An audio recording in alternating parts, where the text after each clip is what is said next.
to lift. He's only given up 1 home run all year.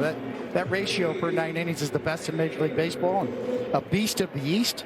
In 27 career starts against the American League East, he's 18-4 with a 2.20 ERA. Taylor Ward is ready. Max Fried is ready.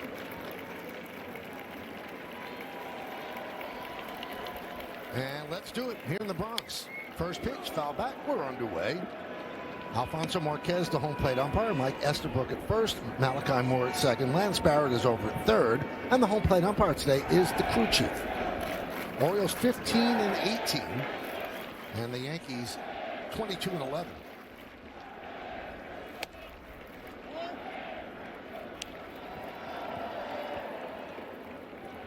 Meredith talked about this with Max on the opening of the game. He's working out of the stretch. He went to that in the middle of the Red Sox game. He said he wanted to simplify things.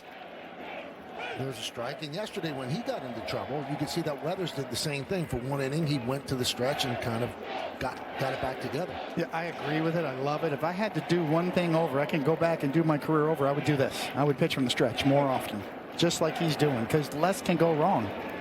There's less movement, less moving parts. You can hide your grips better.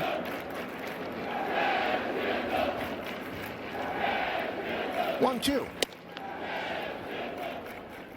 Got good velocity early, 97 miles an hour.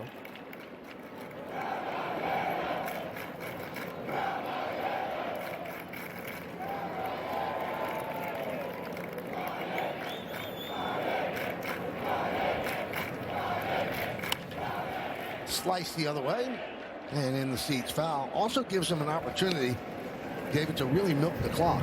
He holds in the set until that clock's right down, and the longer you make a batter wait, the more tense he gets. It's a great point.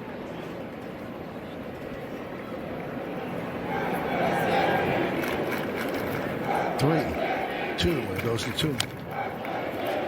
You know, and Max Fried is that type of pitcher. You know, he's very aware of everything around him, including the pitch clock.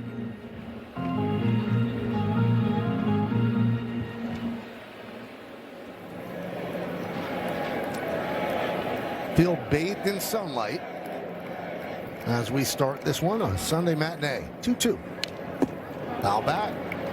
So Ward making him work against lefty pitching. Ward is 8 for 23. That's 348 overall. Ward's having a really good start to a season.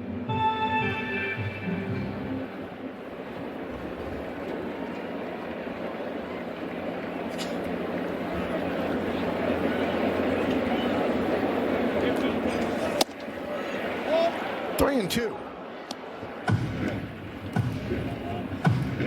Orioles do not fare well against lefty starters. They're 0-7. That's the worst mark of any team in baseball. The Mets are next at 1-7 against lefty starters.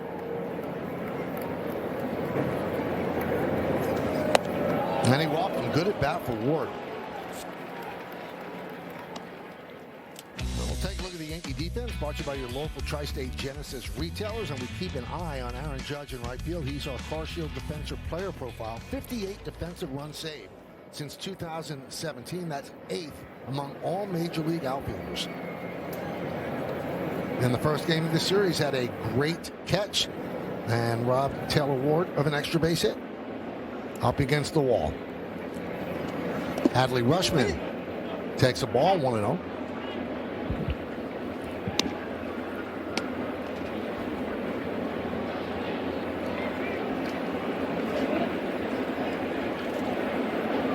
Max Fried's whip is 0.80, second best behind his teammate Cam Schlittler, who's 0.74 whip.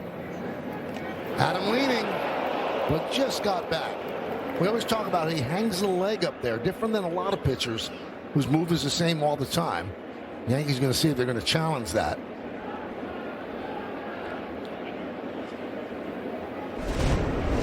Well, we talked about Max Fried's got a package of moves. This is one of them. The bang and the bang. And the Yankees are challenging. Here's the bang part. Tight. Got him on the upper back. Was the right hand in ahead of the tag.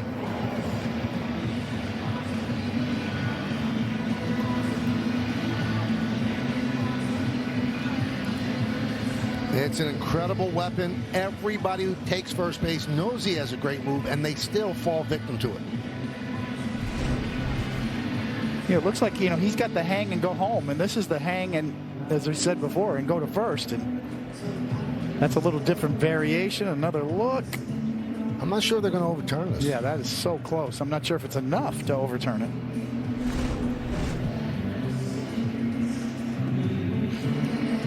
They're showing on the board. Everybody's watching, all the players. Only Max Fried is not paying attention.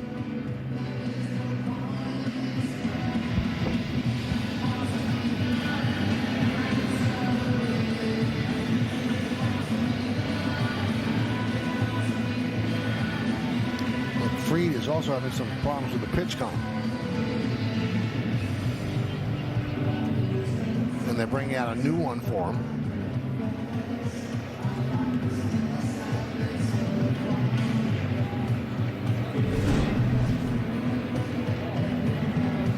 I just don't know if there's enough there, David.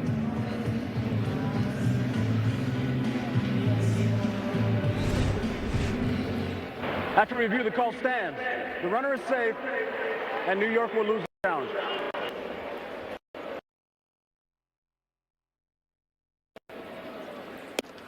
So costly challenge early.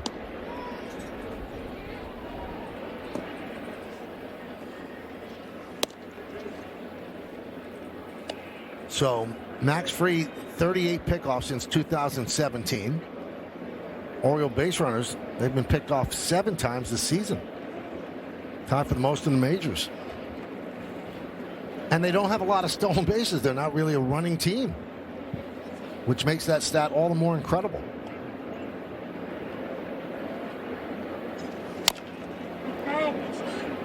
And that's fouled off of Rushman.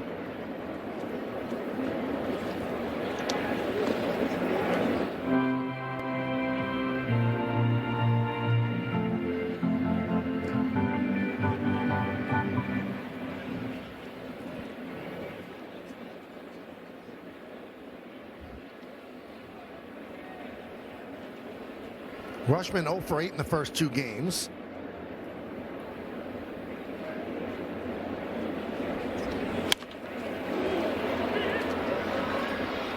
Now 1 and 2. Let's take a look at Alfonso Marquez, the umpire scouting report brought to you by your local Kia dealers. 28th season in the big leagues. He had 19 calls challenged, 11 overturned. Considered hitter friendly, pinned really. Fewer high strikes, fewer inside strikes. There's the rest of the group.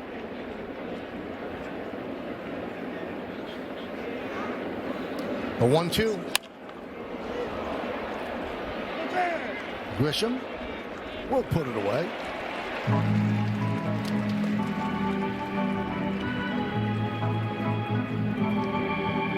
So we mentioned the Orioles have been picked off 7 times. They only have 17 stolen bases, which is tied for 7th fewest in the majors. There's Pete Alonso. He's not going to run, but he's going to hit balls out.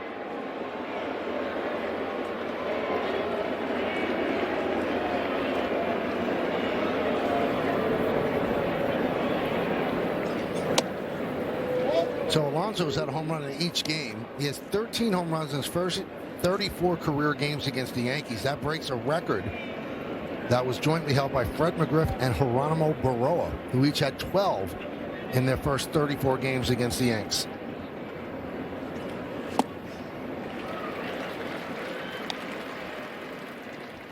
One and one.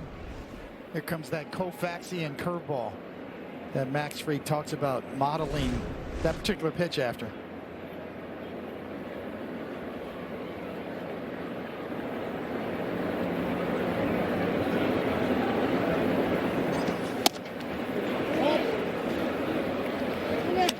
The lower body strength and the balance he must have, David, the way he lifts that leg slowly and the body doesn't waver at all.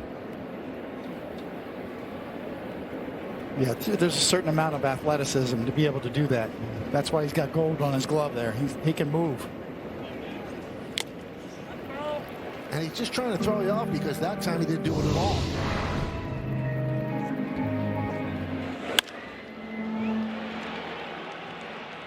Second deck the other way. pitchers this way. They're waiting for him to get hot. Hitting .205.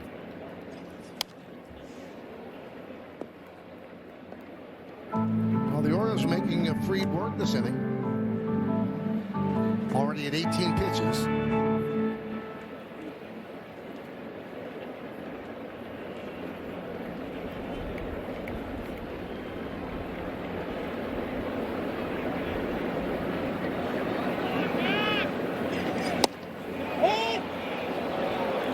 Call the ball.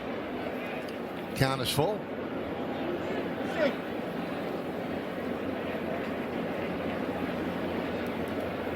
O'Neill's on deck.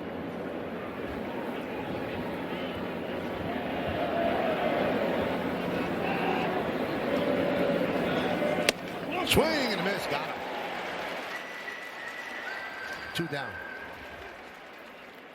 We talk about sequencing of pitches. This is the two-seamer sinking down and away right off of the cutter on the previous pitch. So that's in the back of Pete Alonso's mind, and then gets fooled by that sinker. Even though it's up a bit and he's underneath it, he was made aware earlier with that cutter inside. It was Tyler O'Neill. And Fried drops a curveball in for a strike. That's what makes Max Fried just impossible to guess with. He's completely unpredictable.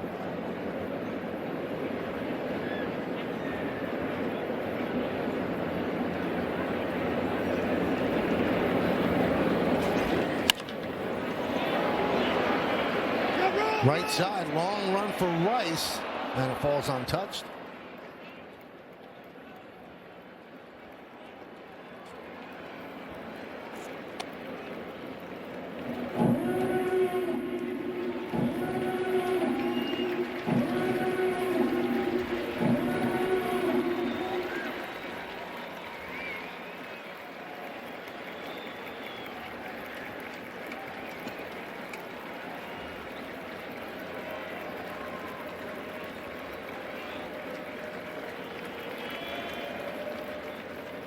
And the 0-2.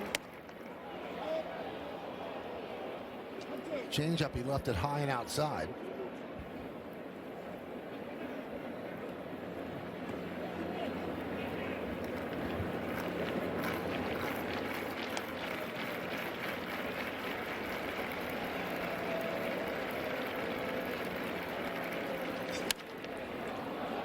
High fly ball. Right field, Judge puts it away, and that'll do it. They work around the leadoff walk. And now Trey Gibson takes them out for the first time in his big league career.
Yankee Sunday lineup brought to you by Westville Vikings.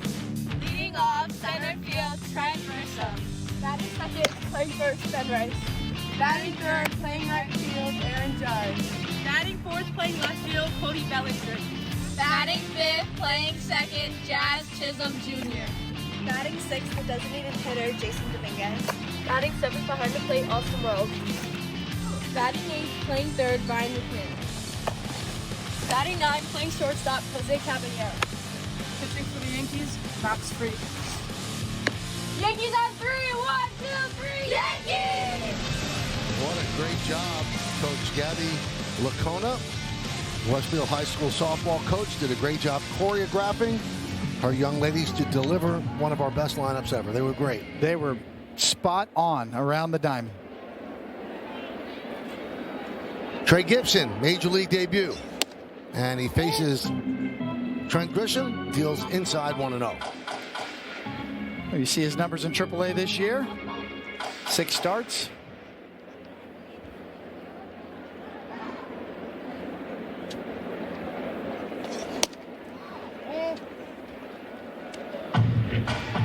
And let's give you our Nissan pitcher scouting report. He's got a big body, you know, pitcher's power build, good breaking ball package, slider, sweeper. Nerves versus command today in your debut at Yankee Stadium.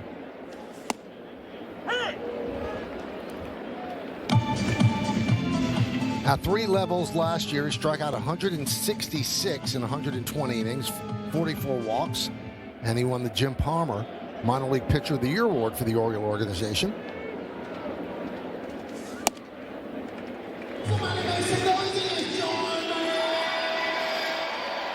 Orioles have so many injuries in their rotation, they have to go to Gibson. Zach Eflin, Tommy John surgery, Dean Kramer right quad strain, Trevor Rogers out with the flu. So Gibson gets the call.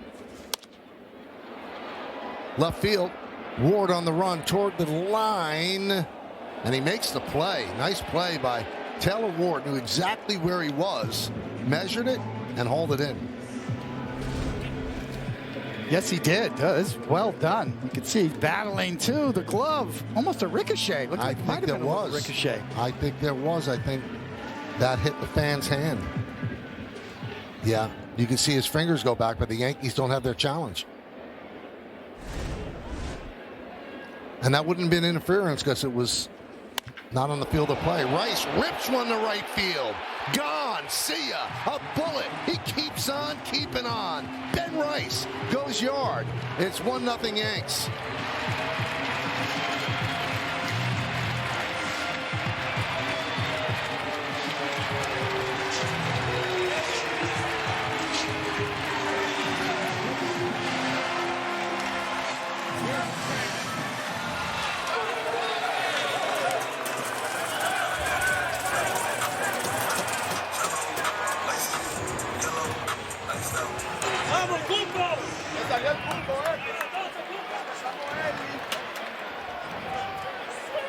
How about this guy?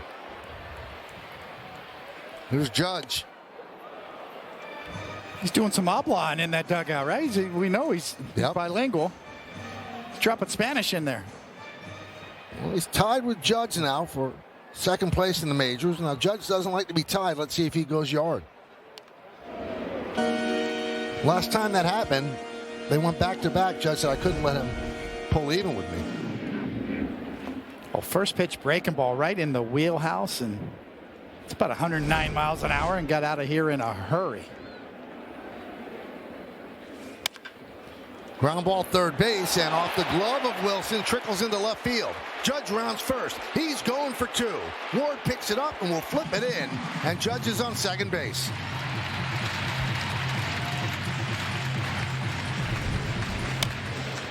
Well, that had some topspin on it and just ate him up. And give Aaron Judge credit. He's going to bang it out of the box. He sees it.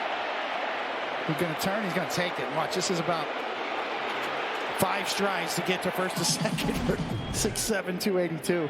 That scored an E5. Here's Bellinger, 6 for 8 in the first 2 games. He had 4 hits yesterday, including 2 home runs. Last 4 games, he's 8 for 16 with 6 extra base hits. So David and I joked yesterday, and if he would have come up in the bottom of the 8th inning, would Bellinger have wanted a triple to get the cycle, or would he have wanted the 3rd home run? And we both agreed, of course, to take the 3rd home run. So I asked Bellinger today. And he looked at me, goes, definitely the 3rd home run. And I just thought, well, that makes sense. And he goes, but not for the reason you think. I said, well, what's the reason? He said, when I hit the cycle last time and I was doing an autograph signing for a signing company, he said I had to write each hit down after my autograph. First inning single, third inning double. He said, it just takes too long.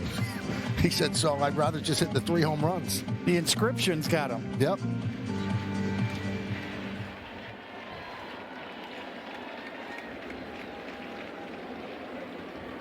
Very practical, pragmatic. Ground ball first base. Mayo takes it himself. Judge moves to third. Well, Ben Rice has taken the baseball world by storm this year. And even though last year he was really good, he kind of hit some bad luck last year. If you look at the metrics, not this year. I mean, just scorching hot. Aaron Judge knows it. Everybody knows it that watches this kid play. He's on fire.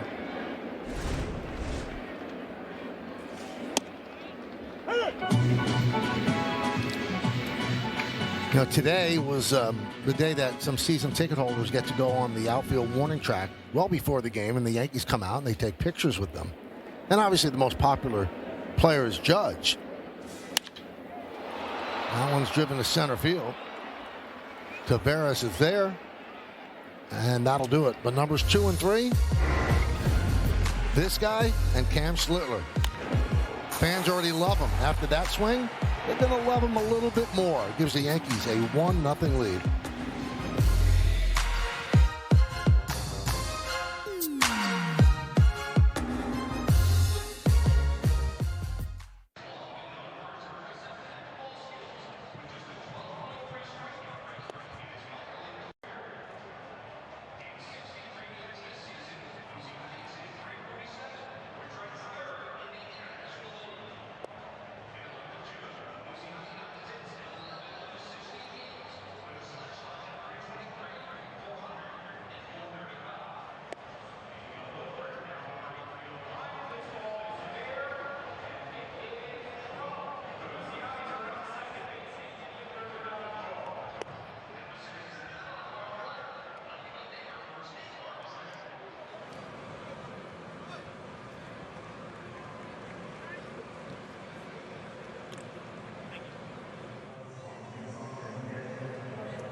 FanDuel's Daily Dinger for free every day for a chance at a profit boost if your selected player hits a home run. And here are the featured home run odds for today's players. Trent Grisham, plus 500. Ryan McMahon, plus 550.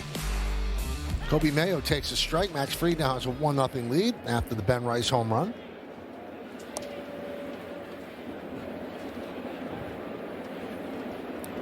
Mayo hitless in his last 14 at-bats. 0-2.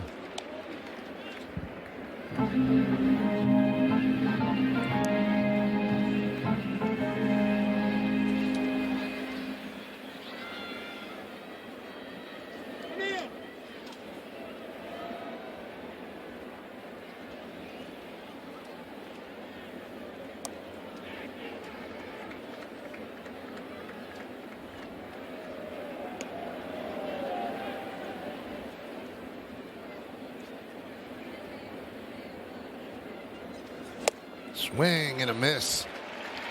Overpowering in that at bat.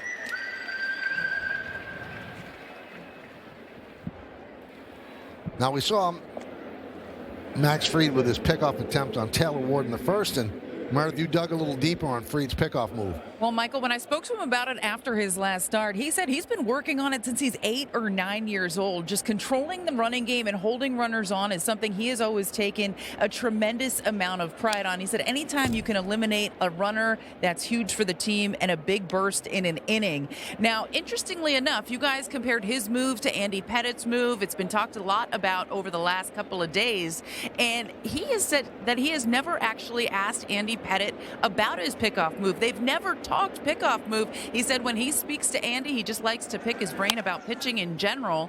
He said he has given him a ton of advice over the years, and he enjoys speaking with Andy. But there you see both of them on the mound right there, their pickoff moves. And he looked at me and said, I probably should talk to him about that in the future. But both tremendous moves, as we have noted. And different, Meredith. That's what's interesting. They get it done, but they get it done in a different way. 1-2.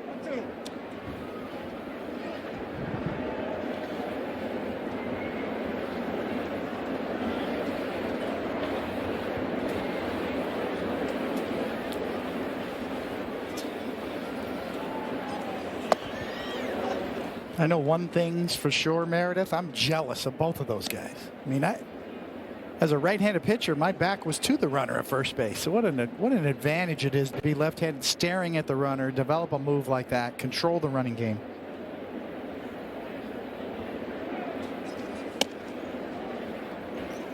Three and two on Leody Taveras. If you've got a kid at home that's left-handed, get him on the mound. Have him watch Max Fried. Learn that pickoff move.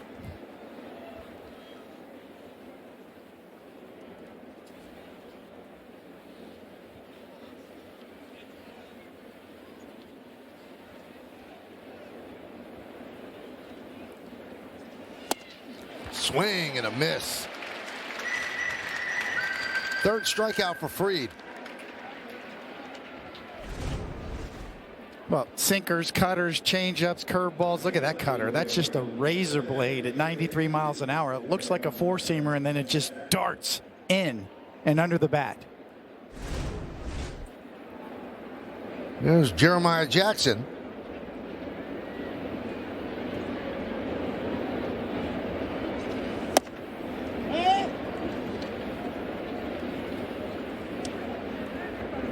Early on, it looks like all of his pitches are working. Yeah. He's got 6 different pitches, and he uses them all at least 10% of the time. So it's not for show. He mixes them all in.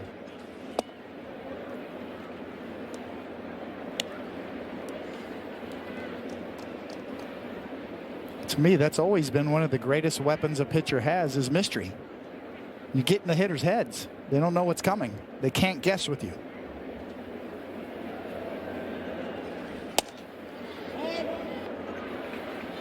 It's easier said than done. To be able to command 6 different pitches is really what Max Fried does so well. That's so difficult for a lot of other pitchers to emulate.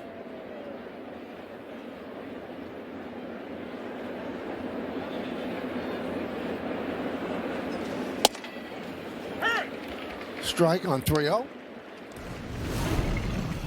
Here's his arsenal on StatCast 3D by Google Cloud. Well, 3 different kinds of fastballs, a curveball, a changeup, a sweeper, and a slider. So when you look at the speed differential too, it's all over the map.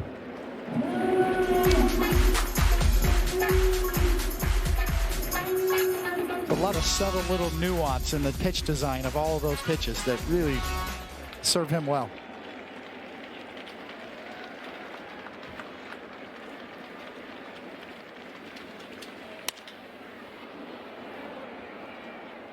Found the other way. Still 3-2.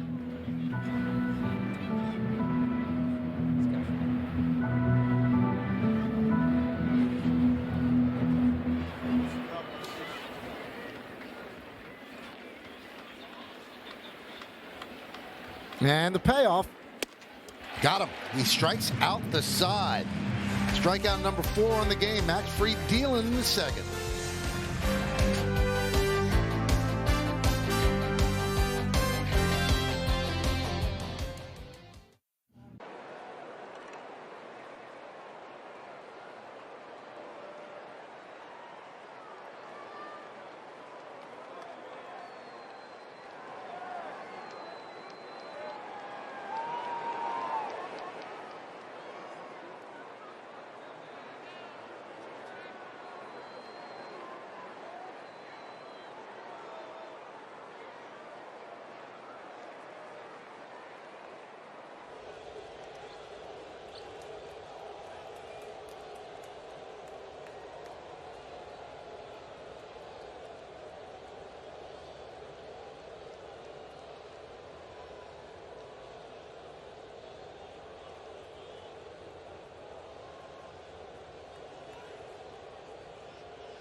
In the Kentucky Derby, Elmer Rodriguez's cousins were both jockeys in the race. Jose Ortiz and Irad Ortiz Jr.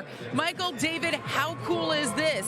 Jose Ortiz won the race, and coming in second was Irad Ortiz Jr. riding Renegade. Now, when I spoke to Elmer today about it, he said he was so excited about it. He was pacing while he was watching. He thought he was perhaps more nervous than he actually was during his major league debut. After he saw them come in 1 and 2, he said he got a little emotional, actually started crying. He was just so proud of his cousins and what they were able to accomplish. And then he went to the group chat. The entire family was on it. Everybody was going crazy. Big moment for the family and big moment in Derby history. The first time that brothers placed first and second in that race. And Michael Rodriguez told me that he actually saw Renegade race in Tampa during spring training. And Renegade was the favorite, so Irad's horse was a long shot and paid a lot of money to win as Dominguez grounds out the second.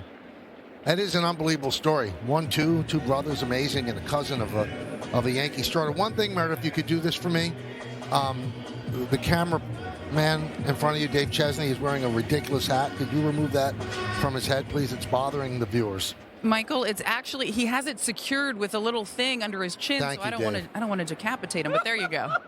We've got it covered down here. Anything else you need while I'm at it? That's good. That's good. That solved a lot of problems. Thanks, Meredith. Hey, if you're happy, I'm happy. Dave, really, come on. No, Dave's grandfathered in now. I mean, he can do whatever he wants down there. Well, now that he's a grandfather. Drill deep to right field. Fair, it's gone. It is foul. Just missed the pole.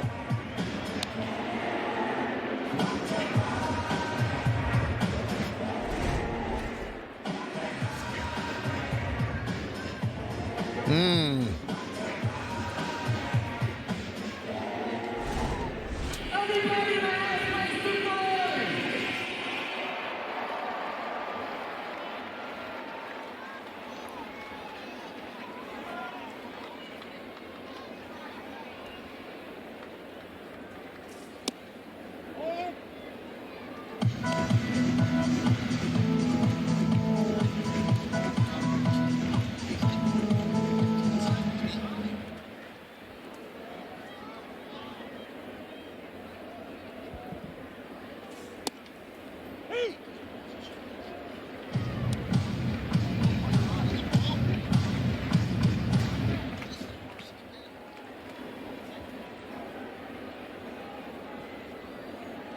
Two and two on Wells.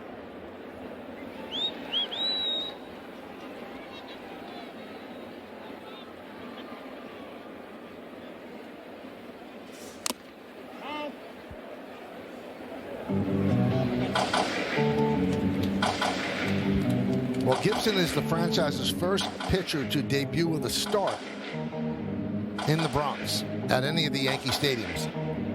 Bugs Bennett for the St. Louis Browns on July 20th, 1918 did debut at the Polo Grounds.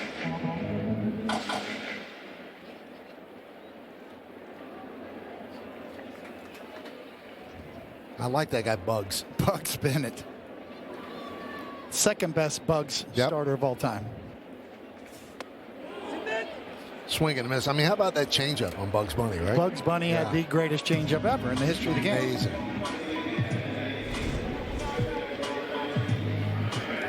After just missing the home run foul, gonna walk back to the dugout on a slider down and in, and that's his pops. That's my boy.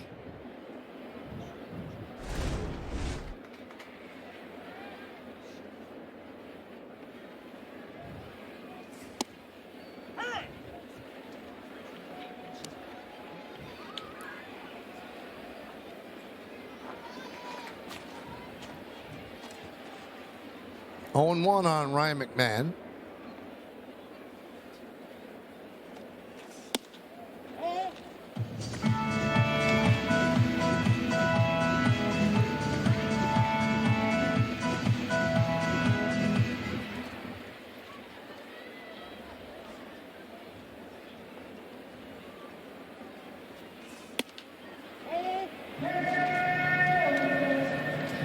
6 starts at AAA this year, and Gibson 4.01 ERA.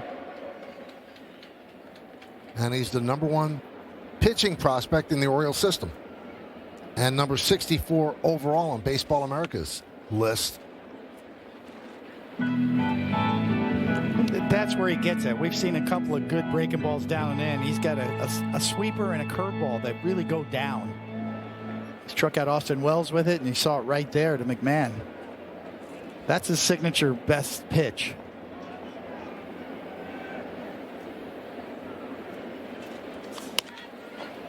Popped up, long run for Wilson in foul territory, slides, can't come up with it.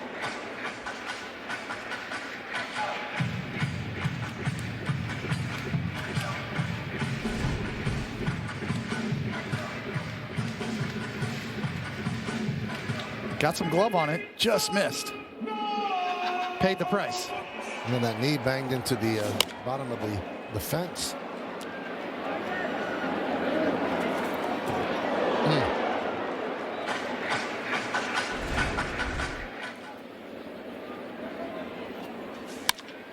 Driven out to left field. Ward back, still back, turning, and he's going to play it out the base of the wall. Same thing happened yesterday. McMahon gets himself a double.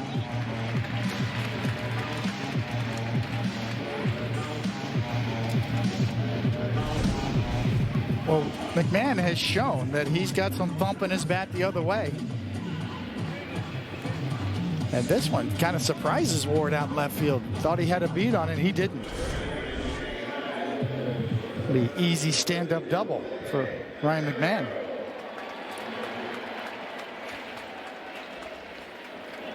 So here's Jose Caballero. 1 for 7 in the first 2 games, but the one was a long home run right down the left field line. 1-0.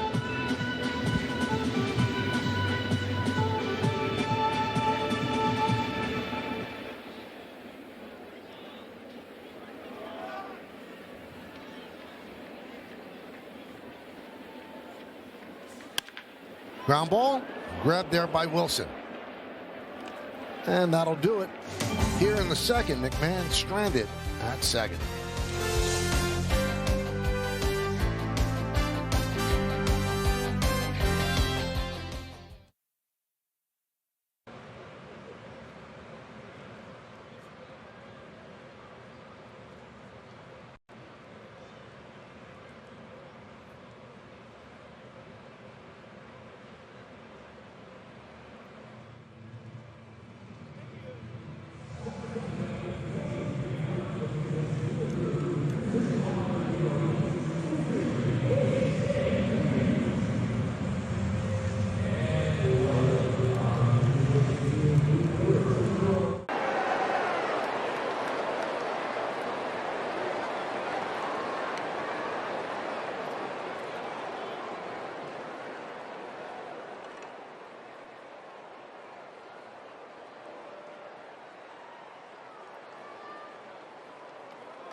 Jerseys and memorabilia, the hats and hoodies. We've got the season covered. Visit MLBshop.com/Yankees, the official source for your Yankees gear.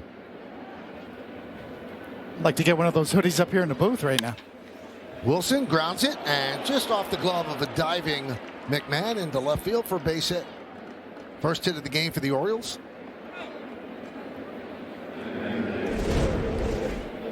Another look. You want to play the hot corner? It comes in hot. Pretty good jump. Pretty good first couple of steps and just off the end of the glove.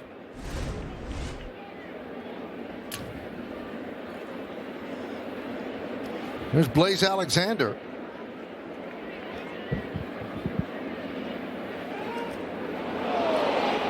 And that one gets past Rice, but Karum's right back to him.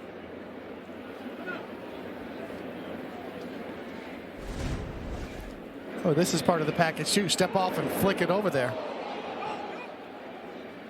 Caught a little bit of a break there on the ricochet. The runner could not advance.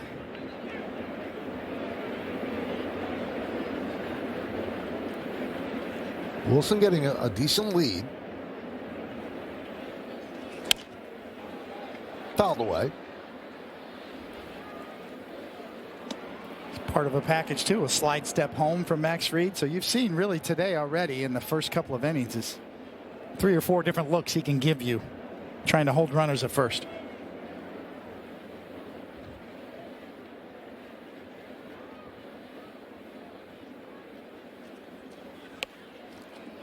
Bunt's foul.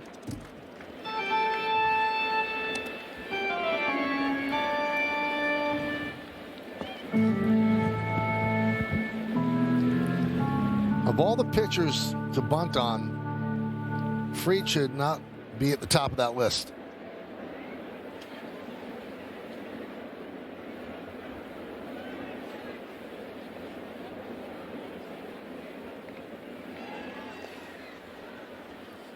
You know, Ben Rice told Meredith the other day that, when he first started playing first base, he almost got handcuffed by Fried. I mean, the first baseman has to be alert, too. You can't fall asleep.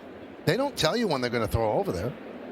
Tino Martinez says the same thing about Andy Pettitte. It does. You got to stay with him until he releases the ball.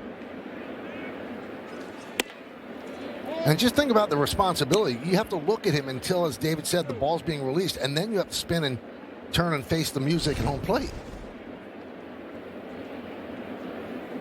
Almost handcuffed him there. Got him in the top of the glove. Yes, he did. With the heel. There he goes, and he's picked off. Throw to second. Safe. Wilson did the smart thing. He didn't try to dive back. He just kept going. So he just outran it. Max lifts, freezes, drop.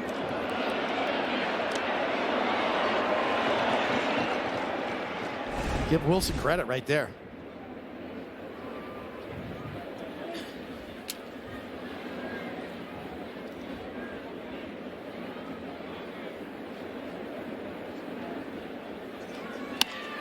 Looped into right field. It is a base hit. Wilson's rounding third. He's coming home. Throw behind the runner by Judge, and they're going to get Alexander. He's in a rundown. And he's finally caught by Jazz Chisholm. The run does score to tie the game. Smart move by Judge. Alexander with a big turn, and Judge threw behind him. Yeah, a lot going on here. Stolen base pays off big for Baltimore. Judge, Johnny on the spot. Gotcha.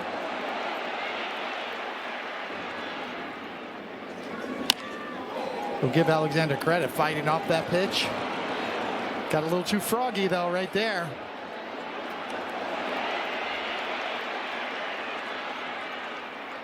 Jazz going to run him down.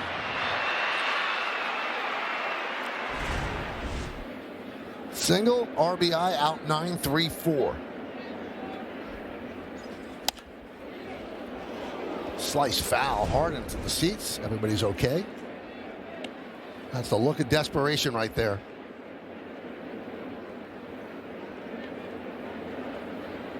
Not a good feeling.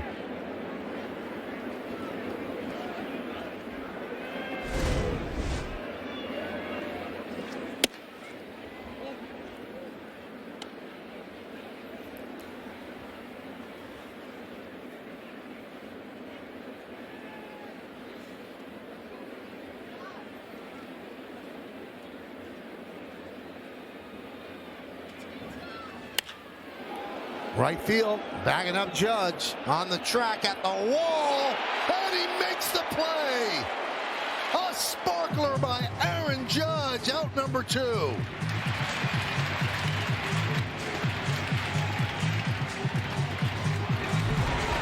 Not a lot of time to get back there. But he gets back there and gets up.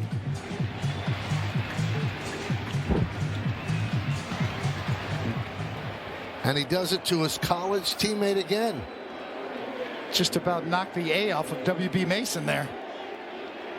Yeah, that's my right fielder.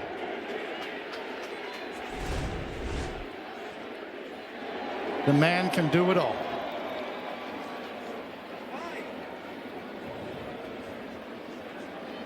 Yankee dugout having some discussions with Alfonso Marquez. Not quite sure what that's about.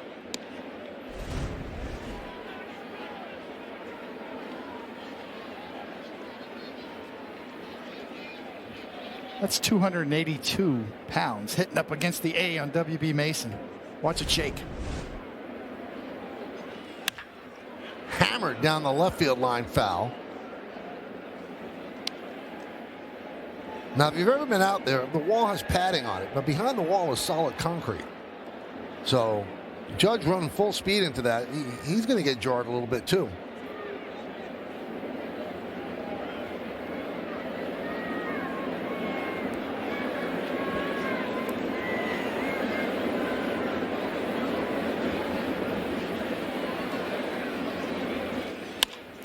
Another try for Judge. He'll head toward the line. He's not going to get there. It's a foul ball.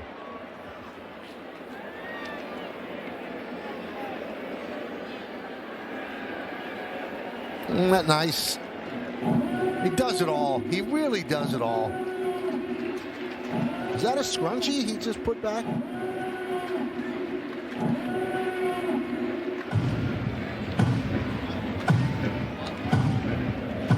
Not a scrunchie, a hot dog wrapper. It's an autographable item. You sign that wrapper. Hey, could you sign my wrapper?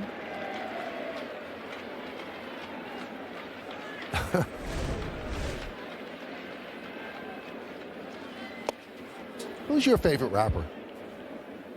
Andre 3000. Really? Yeah. All right. I think he's just incredibly talented.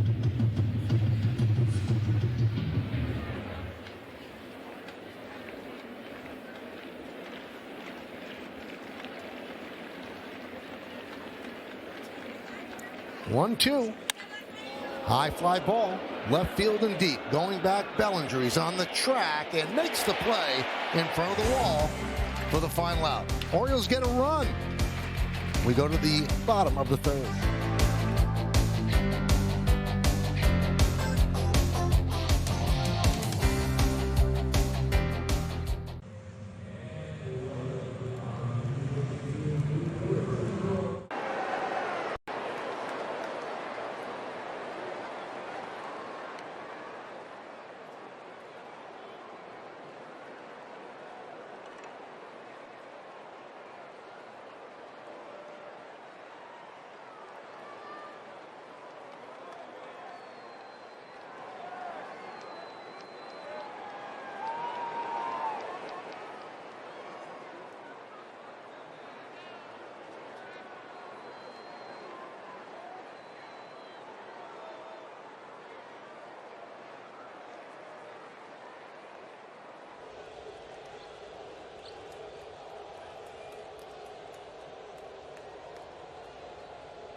Is brought to you in part by Hyundai. Hyundai gives you America's best warranty on every new vehicle. Visit Hyundai.com for more information. By Sage, proud accounting software provider of the New York Yankees. By Tunnel to Towers. Donate $11 a month and amplify your impact with a car or land donation. Go to T2T.org. and by the New York Lottery, this could be your lucky play. I'll take any team with Lou Alcindor / Kareem Abdul-Jabbar on it.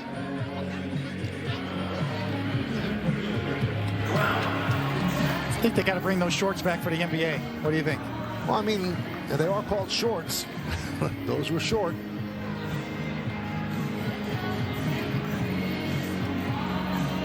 Now we go to the bottom of the third, 1-1 game. Beautiful defensive play by Judge on Taylor Ward. Second one in 3 games against his Fresno State teammate. Grisham leads off. Hey everyone, it's time for our lucky fans.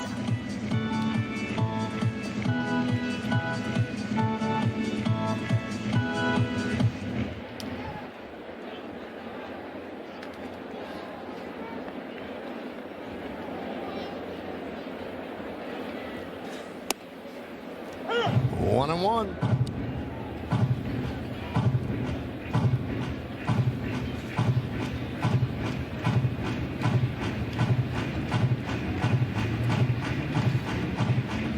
And Gibson has shown a good curveball right there, a real downer. That's what we heard about him. A couple of different kinds of sliders and a real downer for a curveball, and he's shown it.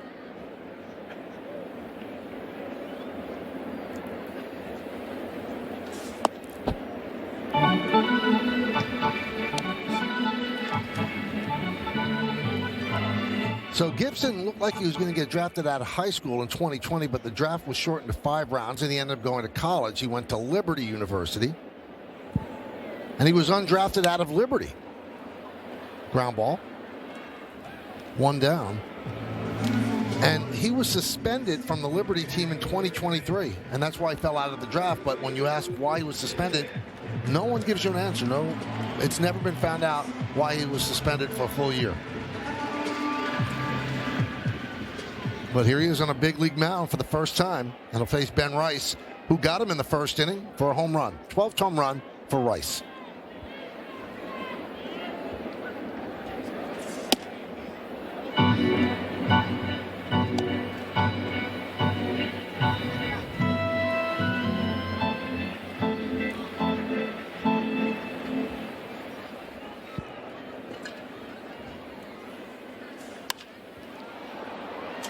Left field, long run for Ward, and he can't make the play. It's off his glove, and it's going to be 2 bases for Ben Rice.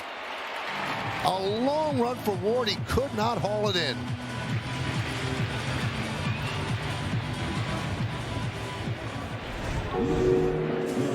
Yeah, full swing, and you could see this is trouble right from the start. 2 players full speed heading at each other. Boy, that could have been ugly. And it's a double for Rice. Wilson and Ward just avoided a major collision, thankfully.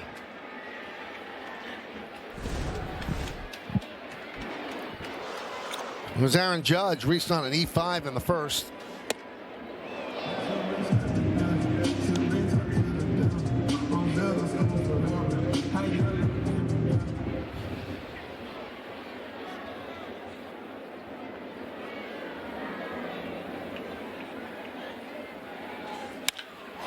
High fly ball, deep left center.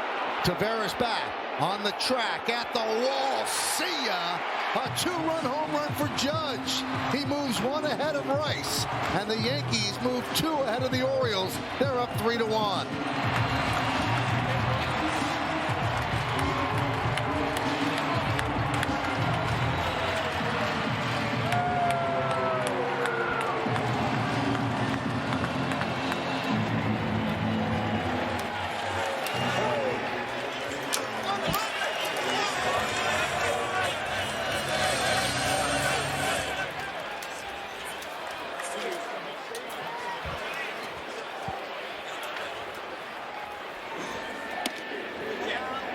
One and 0 on Bellinger.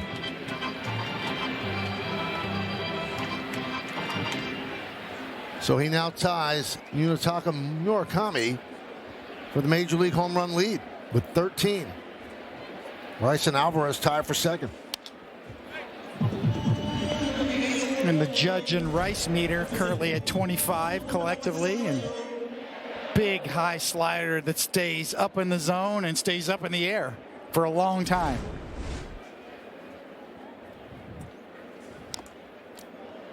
So the combo of Judge and Rice have 25.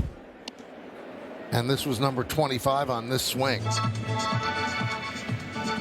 So those two have as many home runs and more than the Mets with 25, the Marlins with 24, the Brewers with 22, Red Sox with 22, Giants with 19. That's the entire team's home run totals.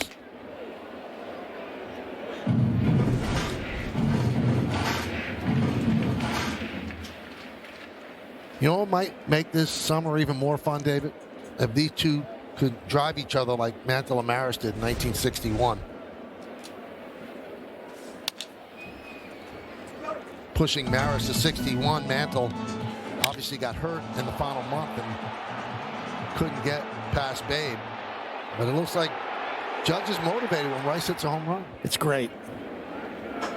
Friendly competition is the best thing you can have within a team, either in the pitching staff or, in this case, these guys.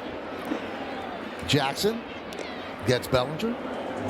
And Michael, I asked Aaron Boone about the 1-2 punch of Rice and Judge, and he said it is just scary. It's a scary combination for an opposing pitcher to have to go up against that. We have a chance as an offense to be outstanding, but when you think about it like this, it'll be anchored by two elite guys back to back. Well, that has the opportunity to be pretty special throughout the course of a season.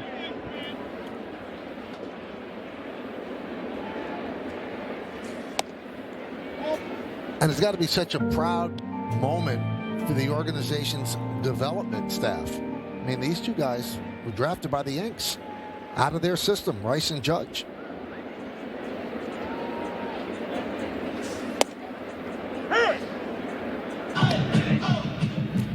So we have some more stats for you, David. They're the fifth pair of teammates with 12 or more home runs through the first 34 games of the season. That's ever, by the way, ever. We'll give you the other ones. 1956, Mantle had 16, Barrow had 12. 1959, Eddie Matthews had 14, Hank Aaron 13. 1994 Rockies, Galarraga 13, Ellis Burks 12. And the 1995 Indians, Manny Ramirez 12, Paul Sorrento 12. So Judge and Rice joined that group.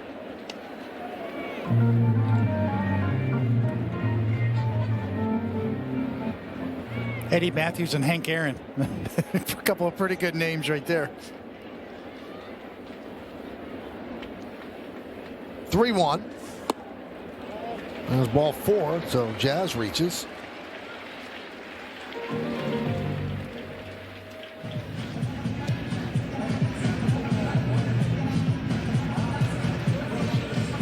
Now bring up Jason Dominguez, and let's check out one of today's player props brought to you by Bet365, where winning is everything. Dominguez, 1 or more home runs. That's plus 675. And Drew French, the pitching coach, will try to settle down the rookie.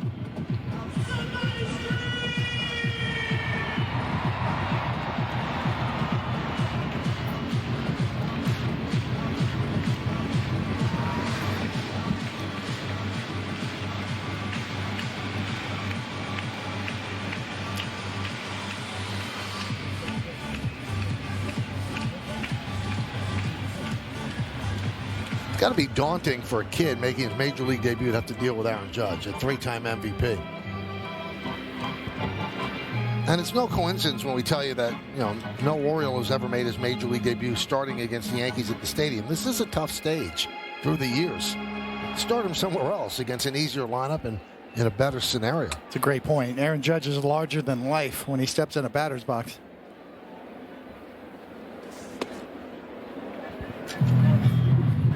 One 1-0 to Dominguez.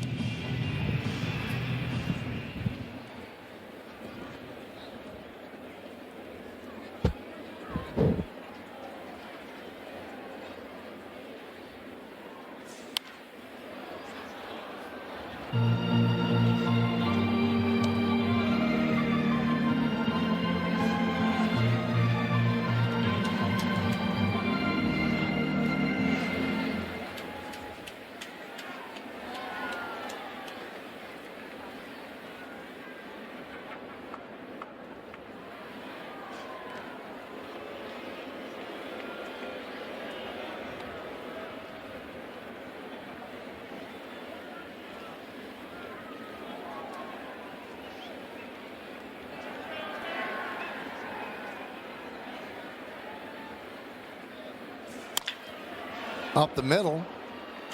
Alexander will get Dominguez, and that'll do it. First inning. Ben Rice goes yard, moving into a tie with Aaron Judge, his teammate and captain. Aaron Judge says, no, that doesn't feel right. This does. Lucky number 13, a 2-run shot, and the Yankees lead 3-1.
This is brought to you in part by Delta, the official airline of the New York Yankees. Delta, keep climbing.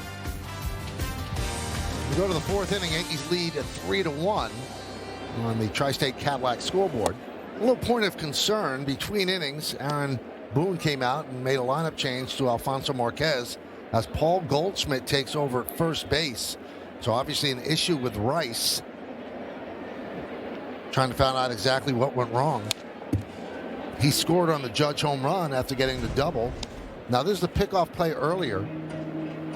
Did he get handcuffed there?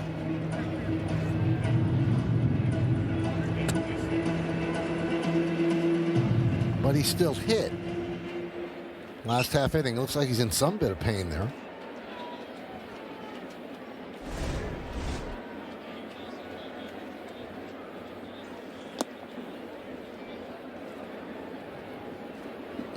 You don't need that. So we'll let Meredith do her thing and find out exactly what's going on. Yeah, it'd be all speculation on our part. I thought maybe with that throw, he might have got caught in the thumb.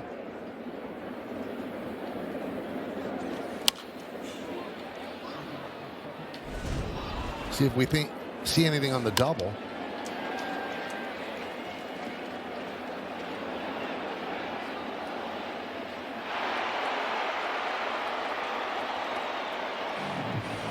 Nothing there, right, David? Nothing.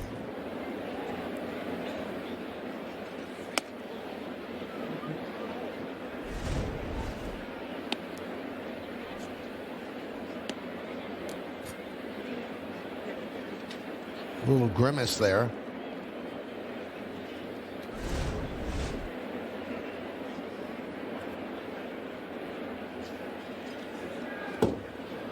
Two and two.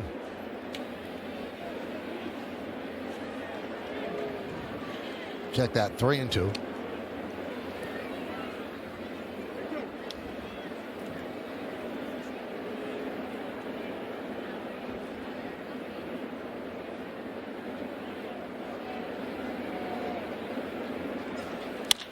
Line, and that is a base hit to left field. Goes all the way to the wall as Alonso picks up a leadoff double here in the fourth.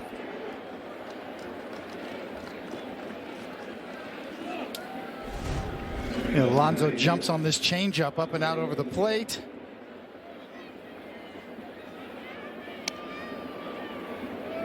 On the super shot.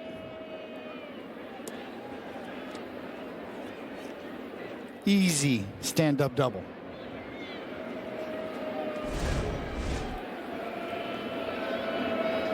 Third hit for the Orioles. Here's O'Neill.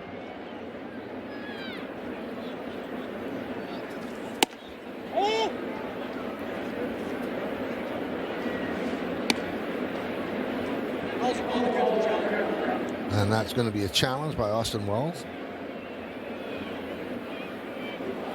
And he doesn't get it right. Calls confirmed. New York has one challenge remaining.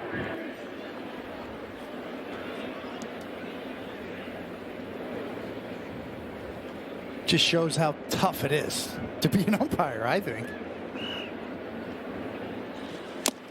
To me, that's the best part about the challenge rule. At first, we thought, oh, the umpires, this is going to be really hard on them. What it has done is shown how good they are and how tough it is to call a major league strike zone. And even when it's overturned, you see how close that is. Incredibly close. A lot of the calls.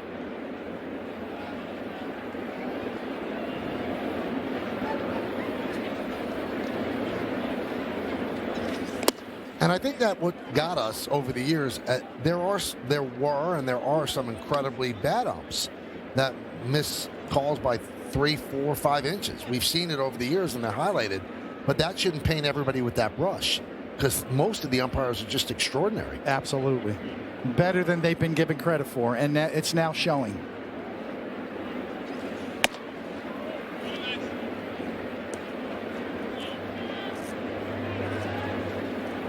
Wells wants to talk with Fried, who looked a little uncomfortable there after that pitch.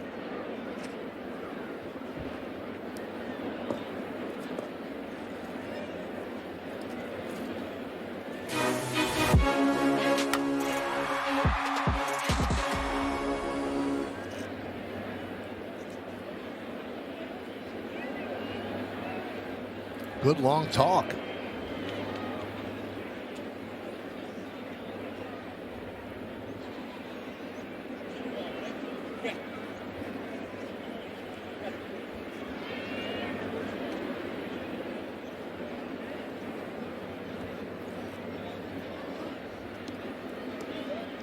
Alonso at second, nobody out, and a 3-1 count on Tyler O'Neill. Yankees lead 3-1. A Rice solo shot, a Judge 2-run shot.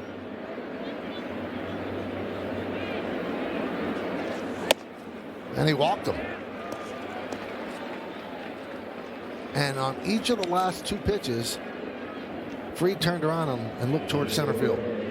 Yeah, he's checking out the top of the scoreboard to see the metrics of his pitch. He's very in tune with velocity, movement, and you get all of it on the top of the scoreboard here.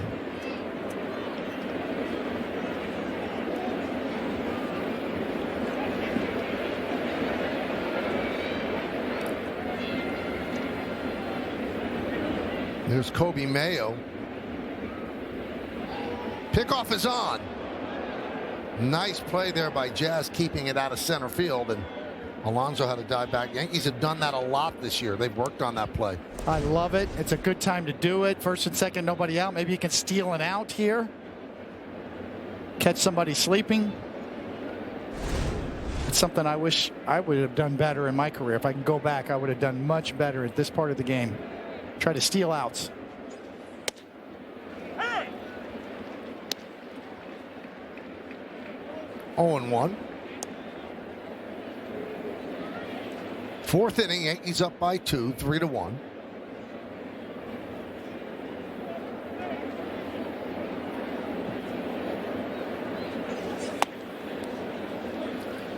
Command off so far this inning.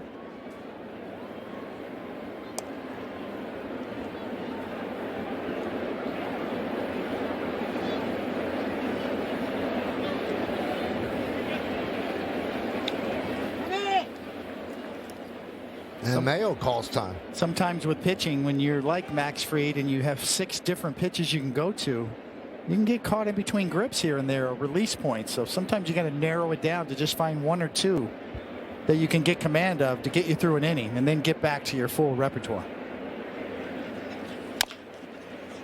Fried can't get there, charging McMahon, and he can't get a handle on the ball. That allows Mayo to reach, and the bases are loaded, nobody out.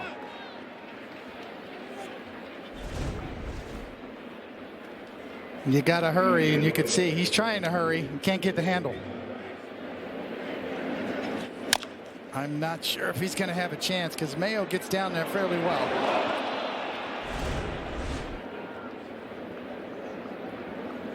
The base hit for Mayo. That breaks an 0 for 15. Bases loaded, nobody out. And here's Leody Taveras.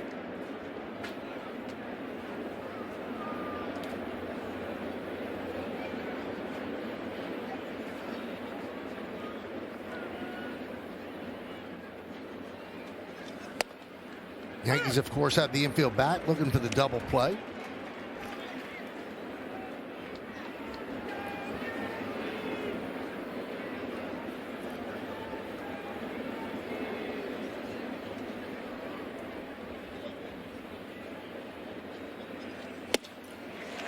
Oh, and 2 on Taveras, who struck out in the second inning.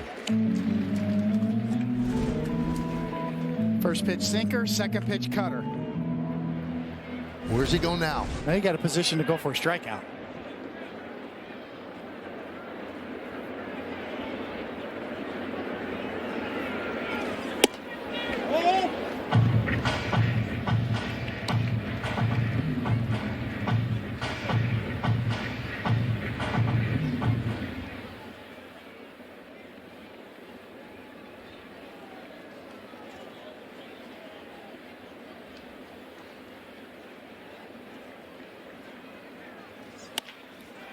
Out the middle.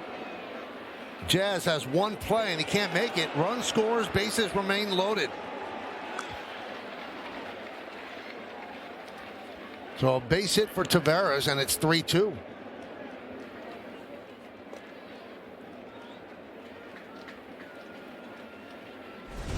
Back-to-back infield hits, and you can see Jazz goes to the backhand. He can't get a handle on it. See, he just can't quite as he throws a palm ball over there. No chance. And right by Max Fried's glove. Caballero's there as well as Jazz cuts in front of him.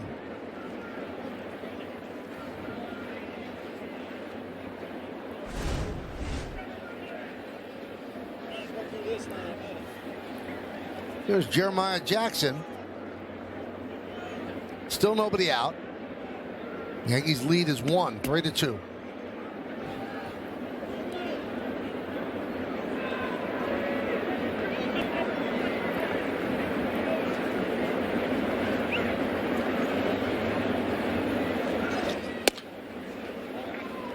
One and 0.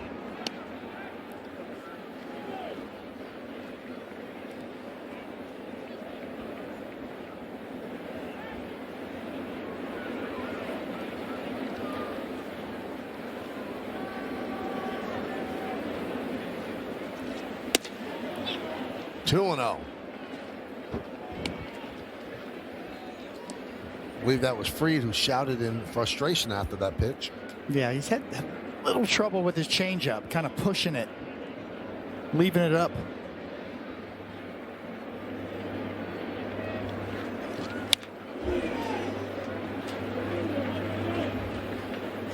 Two and 1. The situation, you know, I would love to see Max go to that curveball to get strikes, especially in these situations early in the counts. To get ahead with the curveball and then go to work. Kind of left it in his back pocket today so far.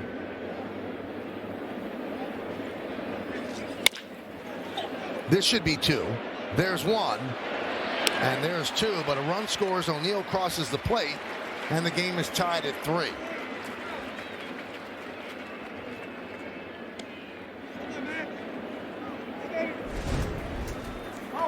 Well, 3 straight at-bats with soft contact, and finally, on the third one, you're going to get 2 outs on 1 pitch.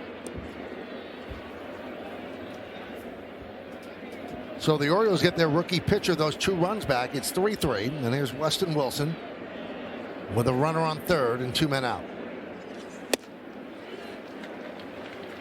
0-1.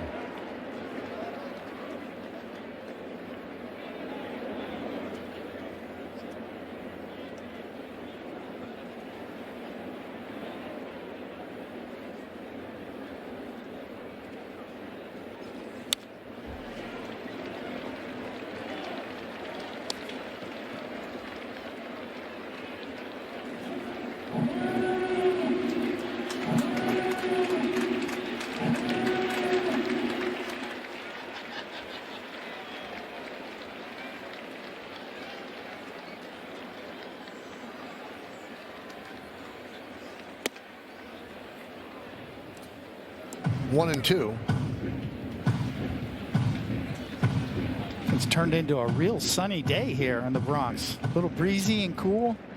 I think the ball's carrying. The wind's blowing out a little bit, it feels like.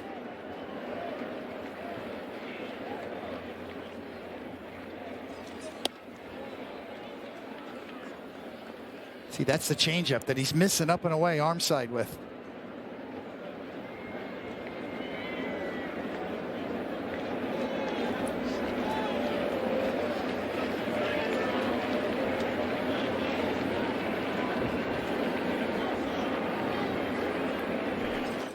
Swing and a miss. Got him. Got him with the four-seam fastball. But the Orioles scored 2. We're tied at 3, heading to the bottom of the 4th.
On the Tri-State Cadillac scoreboard, be the bottom third of the Yankees order: Wells, McMahon, and Caballero.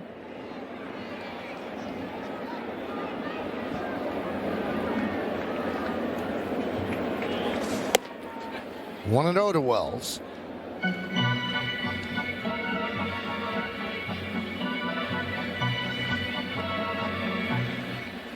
Third game of this 4-game set. Yankees have taken the first 2.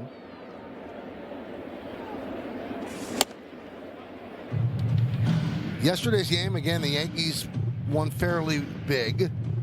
They've had 9 wins this year by 5 or more runs. That's tied for the second most in baseball. Atlanta has 10 such wins, the Dodgers 9. Right down the right field line, foul. The Yankees have 2 losses by 5 or more runs, tied for second fewest in the big leagues. The Dodgers have 1, and Detroit and Texas also have 2. The Yankees have been doing winning, though. They've won 12 of their last 14, and they've won their last 4 series in a row.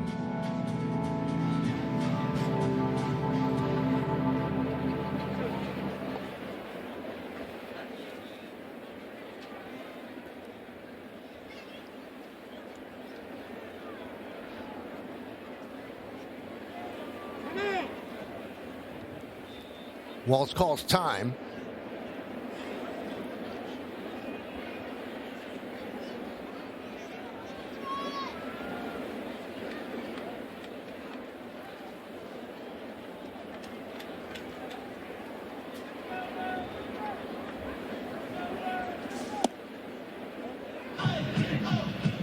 2-2. Wells struck out in the second inning against Trey Gibson, making his major league debut for the Orioles.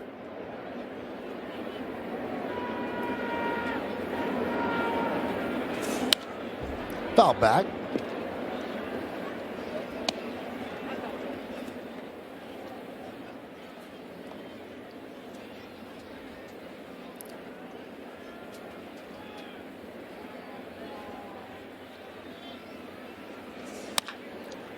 Grounded.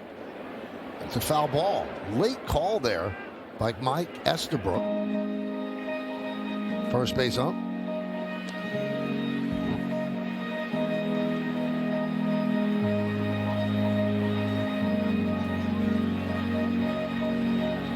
Trey Gibson is a big kid, 6'5", and has a long stride, which makes his 93, 94 mile an hour fastball play a little bit quicker. He's throwing strikes, 60 pitches, 38 strikes so far. So pretty good in your major league debut at Yankee Stadium.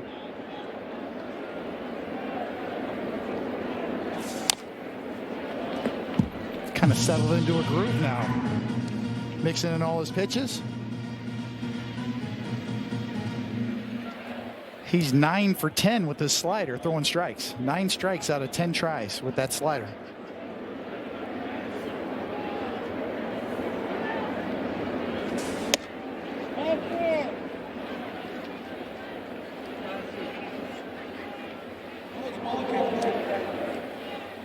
Orioles are challenging. Call And is they got it overturned. right. It is a That's strike. strike 3. Call the ball by the umpire. Challenged by Rushman. Changed to a strike. Strike 3 for Wells. Well, the thing is Rushman's setting up on the outside corner, and he's got to reach all the way over on the inside corner, and umpires rarely call that one. A good challenge by Rushman. That's my partner. Here's McMahon.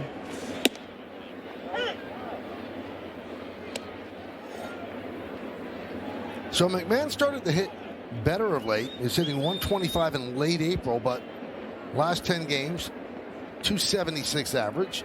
He had a double in the second inning. And the Yankees were aggressive in the way they handled him. When he was not hitting, the Yankees faced 5 lefties in a row, and he sat on the bench for all 5 games. They played Rosario at third. Gave him time to work on things.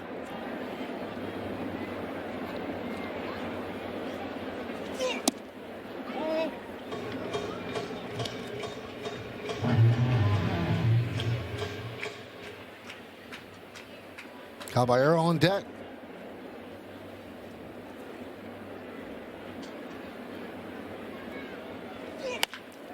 High fly ball.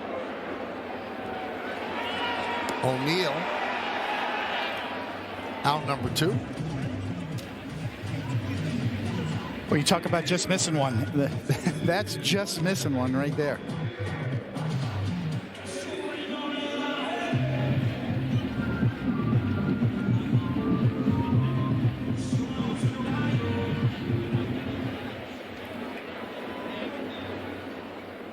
There's Caballero, grounded to third in the second.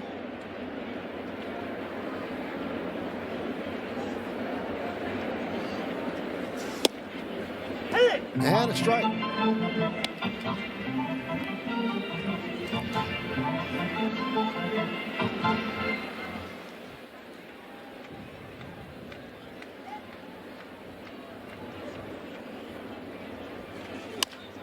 Tap slowly up the middle. Alexander gets Caballero, and that's the first 1-2-3 inning for Trey Gibson. We go to the 5th.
dangerously fast replay. Well, we know all about Aaron Judge and his hitting prowess. But yes, manning the porch here at Yankee Stadium. He's pretty good at that too. One on Friday, one today.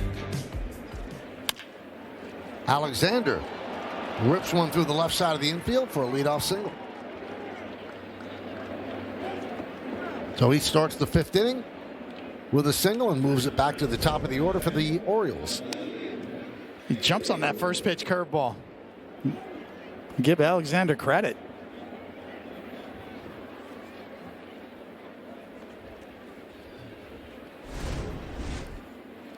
Usually see hitters take that a lot from Max Fried, that curveball.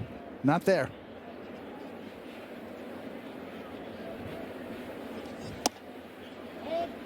Strike to Ward. Well, the pitch to Ward is inside, not a strike. That's the 6th hit against Fried. Fried's at 82 pitches on the day.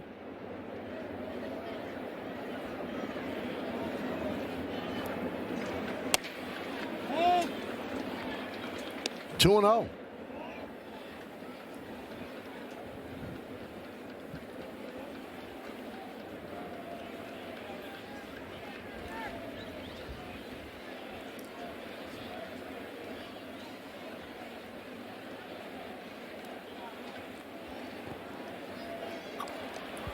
Got him. No, it looked like he was about to punch him out.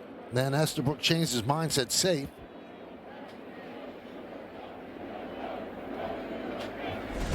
No recourse there as they already lost their challenge, but another good move by Fried, and wow, another close call. And you're right, that was Fly ball. Grisham makes the play. It looked like the umpire wanted to call him out there at first base. A little bit of a flinch. And another look. And the umpire lunges and calls him safe.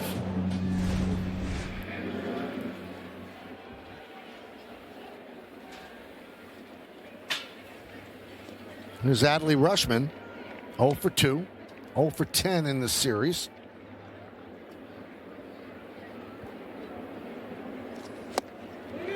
Big cut.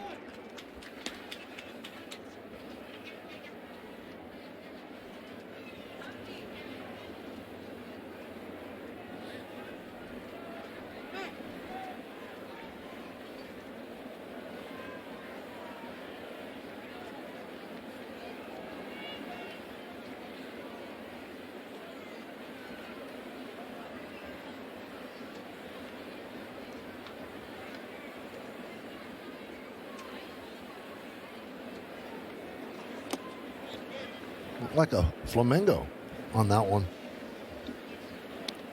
Leg just hung up there. A little Karate Kid.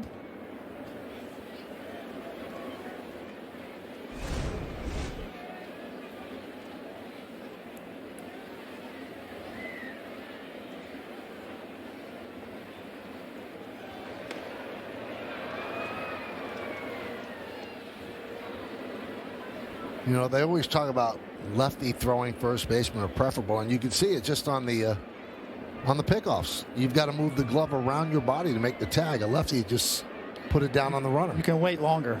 Wait for the ball to travel to you, to your glove. The ball travels faster than you can reach out and catch it and bring the tag back. If you wait longer, the ball will get there quicker. And that's, to your point, why lefties have that advantage at first.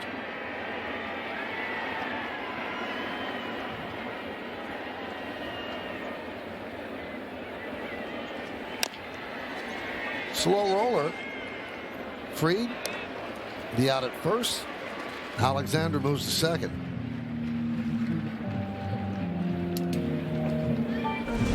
Look at this. Now here's the reason, Bobby. We got three Look at ways. Andy Pettit's move. Looks home, throws to first. Looking at the runner, looks home, throws home. So he's done the exact same thing, but one time he's delivered the ball to the plate. Now look at this. Never looked at the runner, over to third. That's what makes Andy Pettit's pickoff move so difficult to read. You know, those three different variations from Andy Pettit were all with his head and where he's looking. The leg kick was the same. Right. The leg kick going home and the leg kick to first were his carbon copies. That was his secret.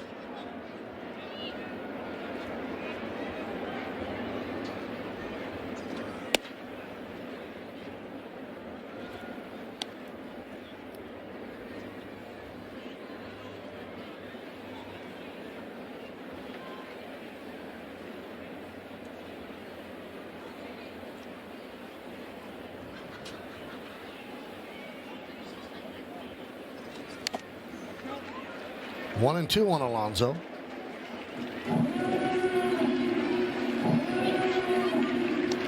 Bullpen getting ready as Fernando Cruz throwing. 91 pitches already here for Max in the fifth. He's worked hard.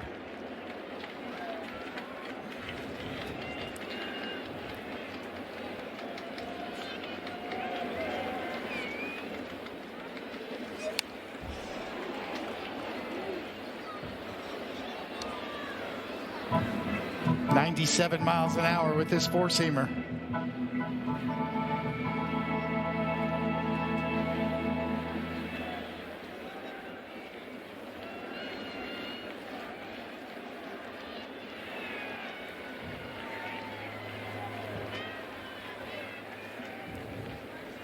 Swing and a miss. Got him on the change. Runner stranded at second. We're halfway through. It's a 3-3 game.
And the Orioles wrap up this four-game set here in the Bronx. It's called the Wraparound Series. Ends on a Monday night. Extended coverage starts at 5 with 2 full hours of pregame leading up to first pitch at 7:05 on Yes and the Gotham Sports app. Trent Grisham will lead off against Trey Gibson. Foul bat. On deck is Paul Goldschmidt, not Ben Rice. Rice left the game after scoring on Aaron Judge's home run in the third inning. We're still waiting on word what happened, and we have not heard anything from the Yankee media relations staff about his status.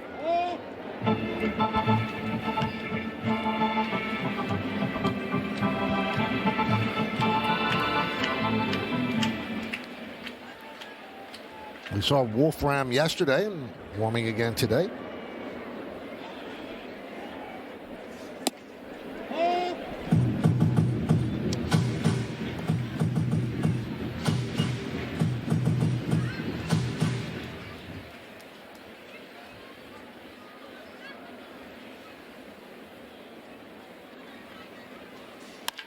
Line drive, caught. quickly to the glove side by Jeremiah Jackson. It's time for Name That Yankee, brought to you by Prevagen, made for your brain. Considered a 7, a Yankee from 15 through the 17 season. Then the Reds, then 2 years with the O's, and finished with the Mets. 265, 71 hits, 4 home runs. A lot of teams, a lot of years in the big leagues for such modest statistics. Now, Meredith, you have a Ben Rice update? Well, Michael, he exited today's game with a left hand contusion that he sustained on that pickoff attempt. So you were right on that while playing first base in that third inning. He did have x-rays taken. They were negative, so they is listed as day to day. So nothing broken there. X-rays negative. Good news on Ben Rice. Yeah, that sounds like good news, Meredith, for sure.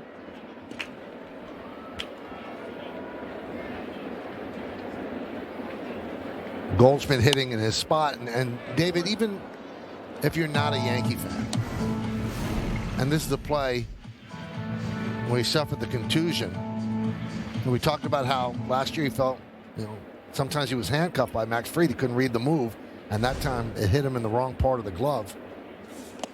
But even if you're a baseball fan, the season he's having, you don't want to see this guy get hurt. You want to see him get his at-bats.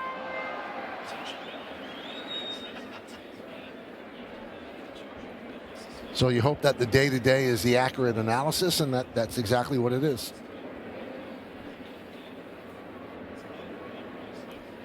One, two. Serve the other way, foul.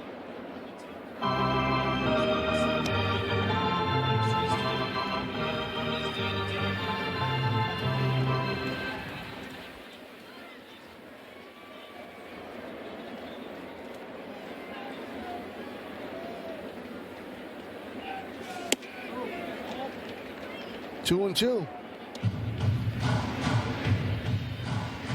Well, this kid on the mound has acquitted himself nicely. Giving up 3 runs, 4 hits. Has his team in the game here in game 3 of this 4-game set. Grounded, shortstop. Alexander.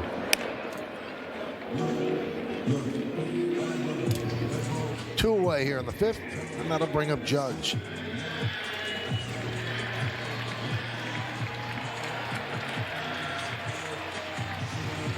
Aaron Reese on an E5 in the 1st and clubbed a 2-run home run to left center in the 3rd.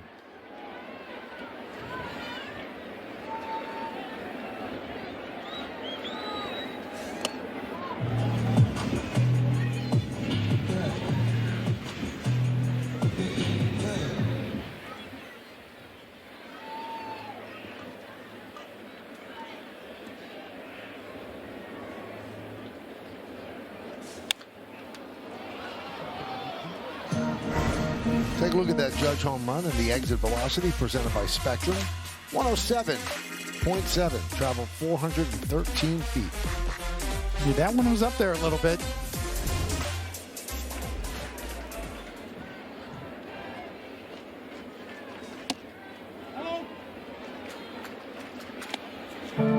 I think anything over 6 seconds of hang time in the air is classified as a Ray guy to me, and that was 6.2 seconds.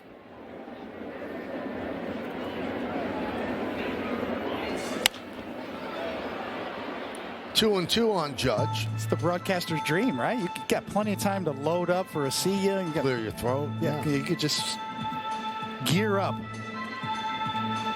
The one Ben Rice hit in the first inning, you got no time. That's out of it. Lickety split. It's out of here.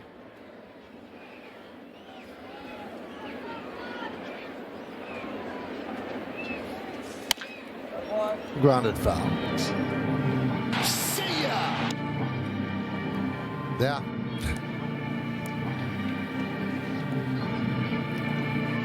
They have buttons downstairs they're playing with now, David. They have a Mel Allen button. Holy cow! A Phil Rizzuto button. Just missed. Phil Rizzuto just calling his partners by their last name is the greatest thing I've heard all week. I mean, I forgot that he did that. And I don't know, Kay. You know, I kind of like it.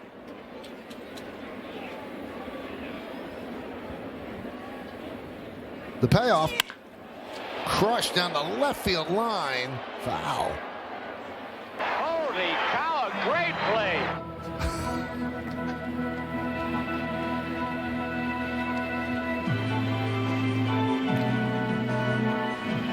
Men and women of a certain generation sitting up right now. Wow, that sounds familiar. Just need an old Huckleberry. And give me a Rizzuto Huckleberry reference, and my day is made. So another full count on Judge. 2 outs here in the bottom of the 5th of a 3-3 game. Judge now tied with Murakami for the Major League home run lead with 13.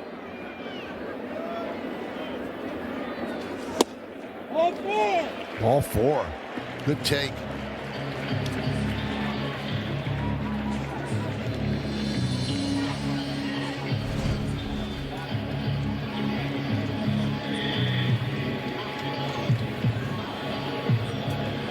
When you're 6'7", that's a ball.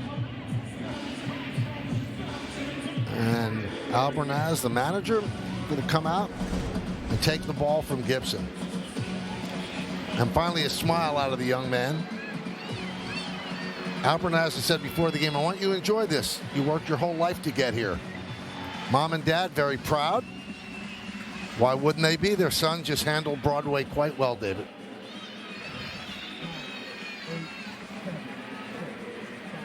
New pitcher coming in. Let's get the scouting report on him. We'll be back.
Rizzuto Day at the stadium back in 1985.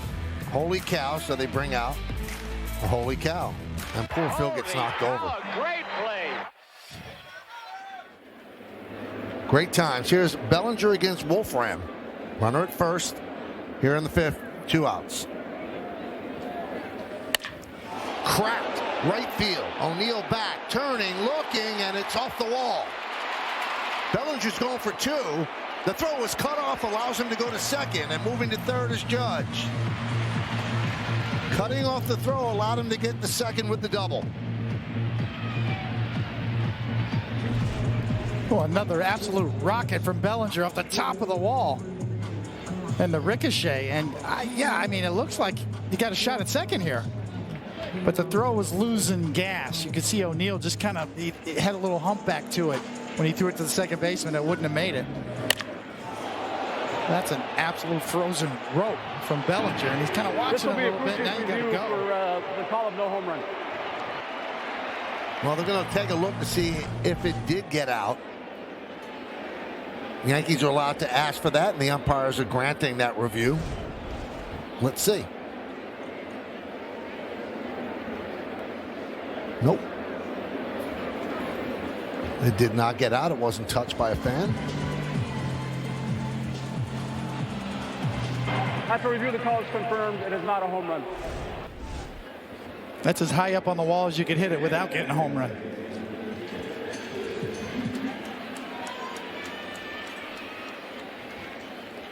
Now 7 for 11 in this series for Bellinger.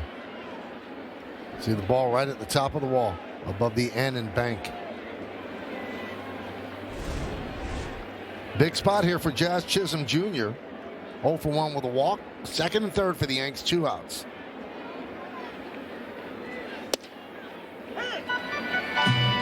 So let's say 2 inches, David. That allows Wolfram to continue his 32-inning homerless streak.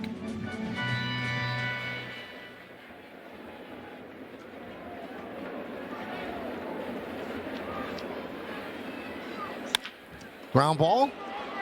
Mayo drops it, regains, flips, got him. And that'll do it. As the Yankees strand 2, we go to the 6th inning. It's 3-3 on Yes.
Thank you, Bob. We go around the majors. Acuna Jr. placed on the 10-day IL, strained left hamstring. The Pirates drew 7 consecutive walks. That tied Major League record. And Shea Langalier's last 7 games has been Shea Bangalier's. And there's a strike from Fried as he starts the 6th inning. Pitch count's up there. He's at 94.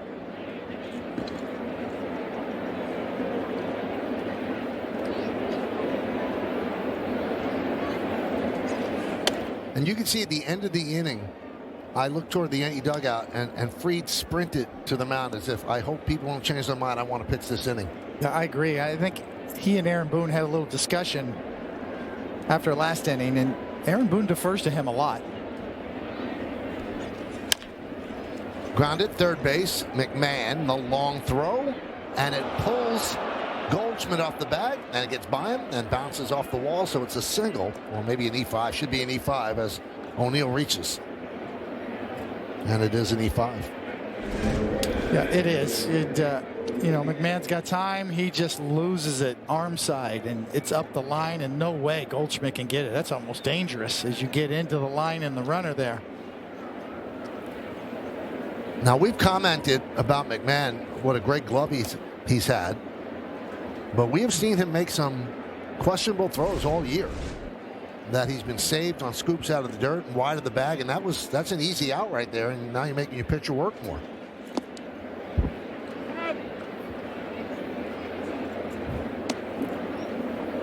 One 1-0 on Mayo.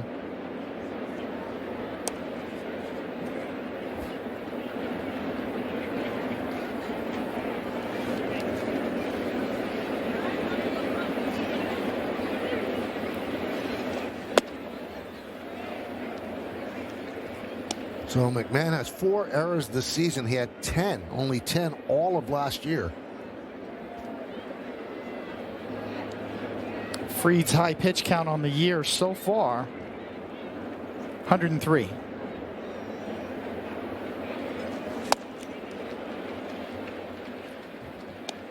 Two and one.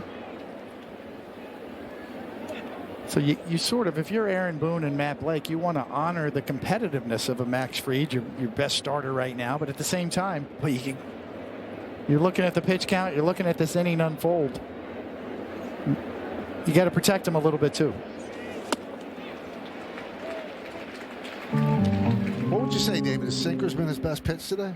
I think so, yes. The sinker has really kind of had exceptional movement, diving off the table. One of the things that we talk about is wind at Yankee Stadium, usually with regard to the batted balls, but the pitch balls really are impacted by the wind too. If it can be breezy around home plate, it can affect the movement on your pitches.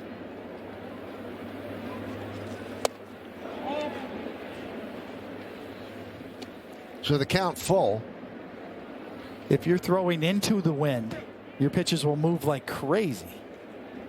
If the wind's to your back, then obviously, you can throw a little harder with your four seamers. You got a little help, a little tailwind.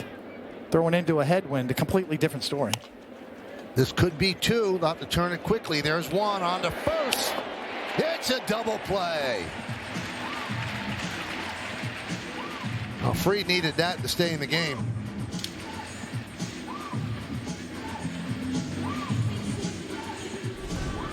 Well, here's that sinker you were talking about, Kay.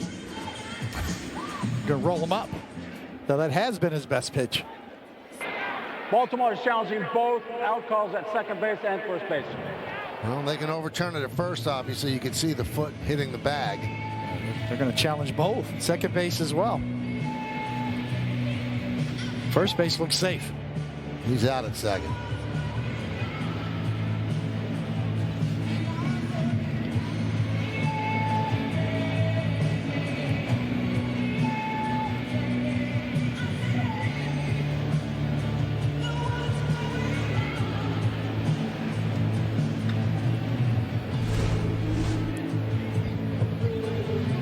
One of the old tricks that first basemen used to use, Keith Hernandez and Don Mattingly, would be to come off the bag sooner before you actually catch it when you're stretching as a first baseman. With instant replay, that no longer works. Used to see Keith Hernandez do that all the time. Just cheat off of the bag with your back foot as if you already caught the ball before you actually catch it. You can fool an umpire. After review, the call is confirmed at second base. The runner is out there. However, the play at first base is overturned. That runner is safe, and Baltimore will retain their challenge. So a good challenge by the Orioles. The call at first has been overturned.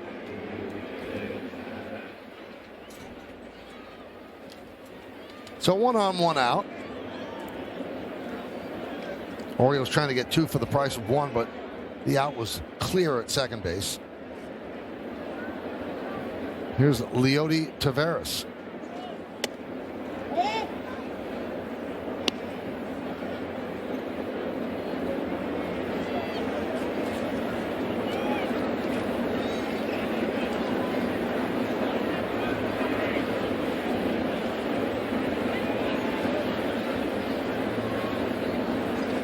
They're keeping Fried in for Taveras because Taveras is a switch hitter. And he's better as a lefty batter against righty pitching.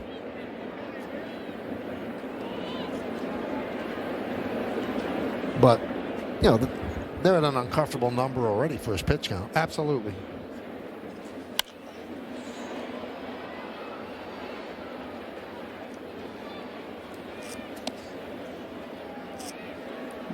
Max Fried is very old school. He wants to pitch. He wants to stay in every game.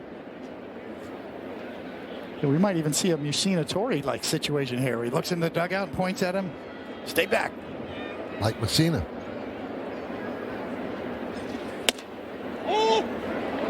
Well, David mentioned this is a season high in pitches for Fried, 103 against Miami on April 5th. High pitch innings in the first and in the fourth. And the throwing error by McMahon has certainly extended this inning.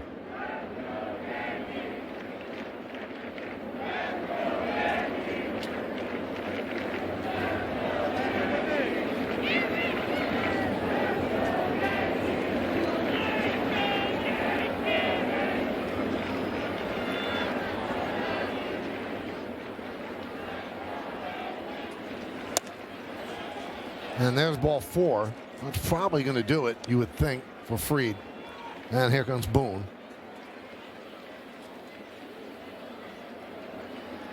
So what do they call these type of outings, Coney? A grind, pretty much. Very much a grind. That'll do it for Fried. First and second, his responsibility. Turns it over to Cruz.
Yes, brought to you in part by your local Tri-State Genesis retailers. Learn more at Genesis.com.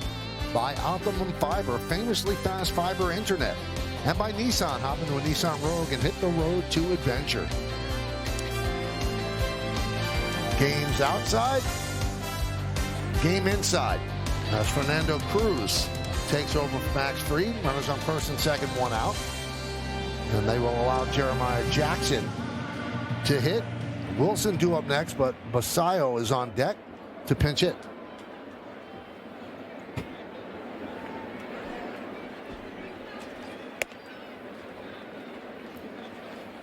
One and 0.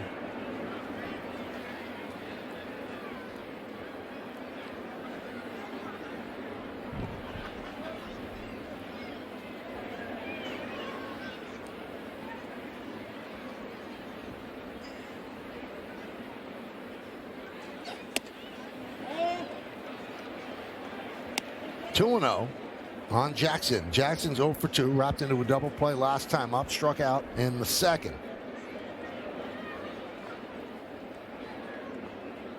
Free now a spectator.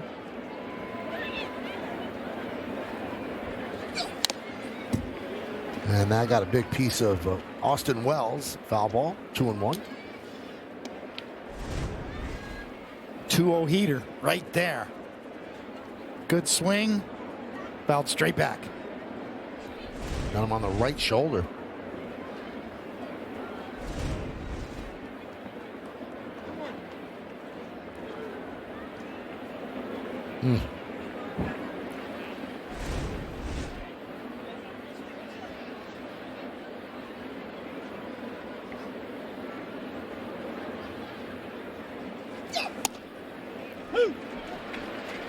Good fastball for a strike, 2-2.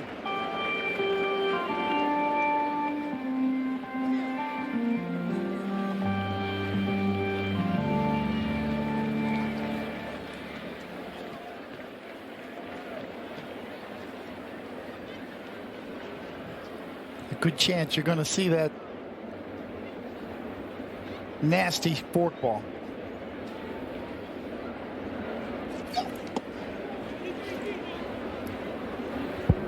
And it was there. Just overthrew it.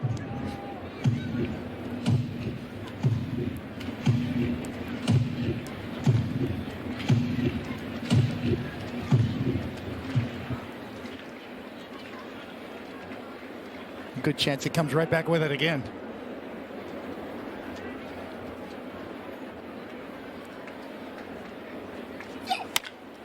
Grounded to third. There's one. A stretch by Goldschmidt, and there's two. So Cruz gets out of the jam with an around-the-horn 5-4-3 double play. Jackson hit it hard, right at the third baseman. Jazz then throws the ball wide, but a great stretch by Goldschmidt. And you know that Cruz loves what he sees.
Well, today's injury report brought to you by Montefiore Einstein, the official hospital of the New York Yankees. Giancarlo Stanton hit in the cage yesterday and today, but has not begun running. He's on the 10-day IL with the right calf strain. Dominguez fouls one back as we start the bottom of the sixth inning.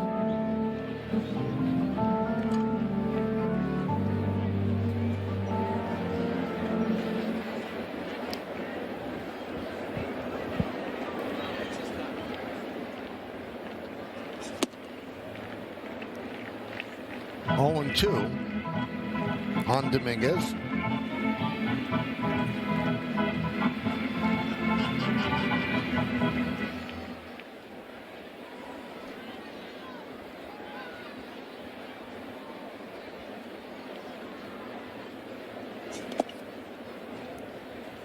Dominguez grounded to second and grounded to short. So 0 for 2 this afternoon. Wolfram got the final out of the fifth in relief of Trey Gibson, the rookie making his major league debut here at Yankee Stadium. 3-3 game.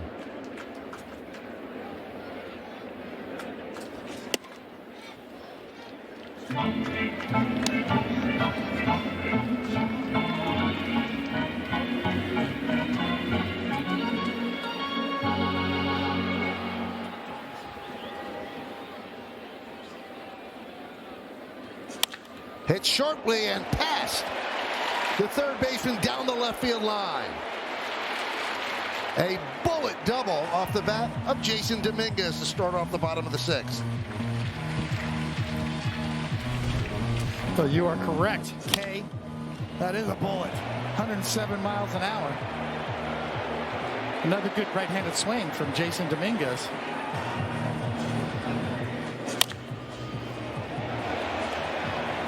Coming in hot. You got that much time to react. 107.9 off the bat.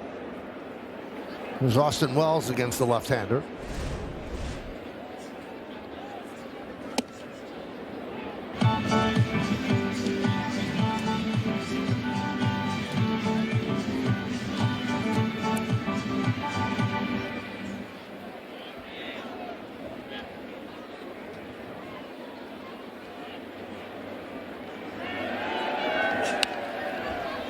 in on the hands and foul back to the screen. Wells has hit 2 bullets just foul today. One was a home run, would have been. Next at bat, almost the same thing, would have been a double, but just barely foul.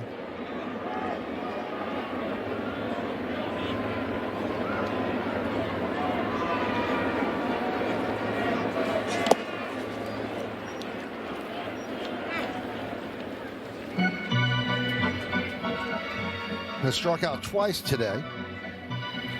Crowd of 43,416 announced here at the stadium on really what's turned out to be a beautiful Sunday afternoon. Dominguez at second. Nobody out.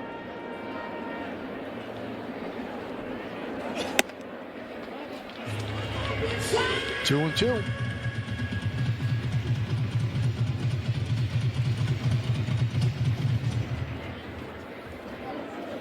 McMahon is on deck.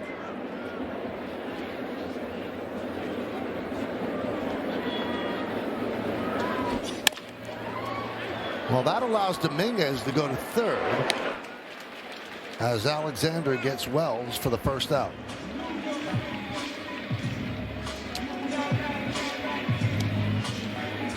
Now here's a little manager roulette. If Boone sends up Rosario here, then the Orioles would counter with a right-hander out of the bullpen. So Boone's going to go with McMahon against the left-hander Wolfram. And the Orioles are going to bring the infield in.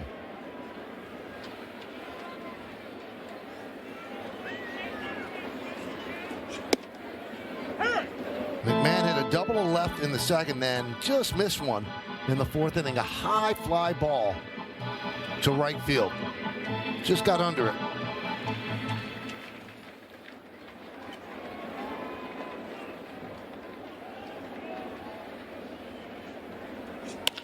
Ground ball, diving stop by Mayo. Then he drops it, allows Dominguez to score and McMahon to reach. And the Yankees take a 4-3 lead.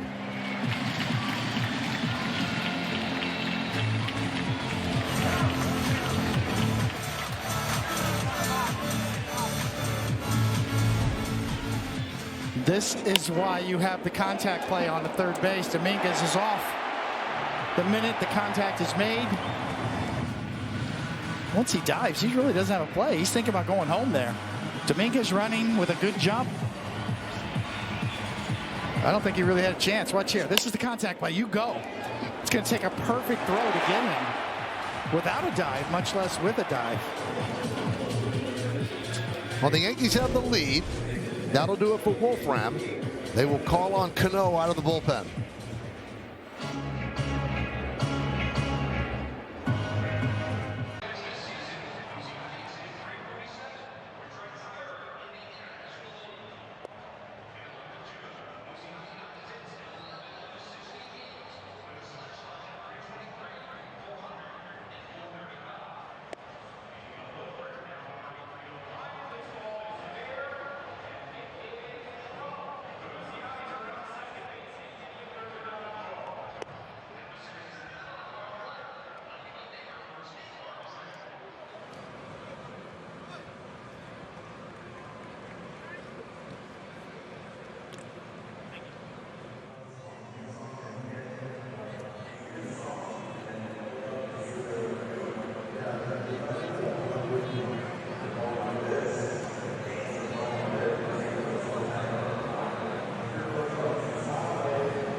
For Pinstripe Pride, brought to you by Toyota, the official hybrid vehicles of the Yankees. Today's picture is of Emily and Weston, who's both one of the Yankees' smallest fans and also one of their biggest fans.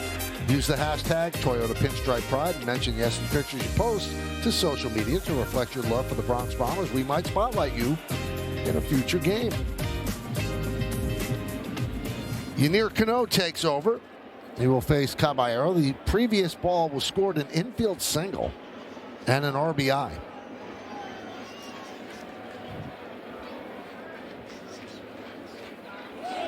There goes McMahon. Ball grounded left side. Backhanded by the second baseman Jackson. Gets the out at first. And McMahon moves to second.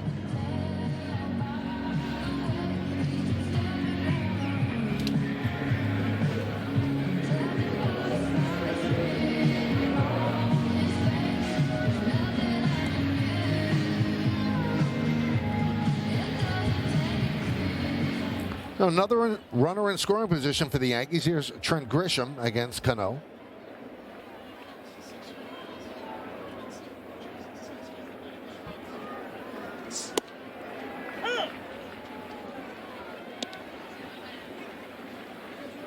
Yeah, Cano's got good stuff. He's off to a good start for Baltimore out of their pen.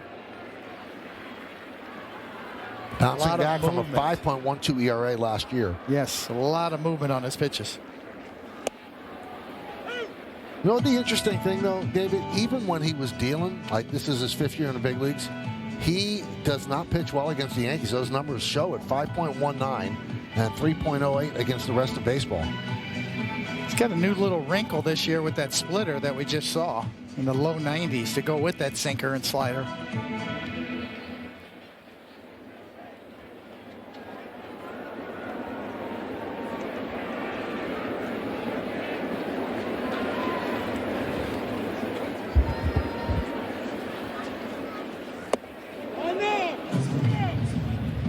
He holds up. 1-2. Cano, 32 years old. We mentioned 5th big league season. Started with the Twins. Last 4 years with Baltimore.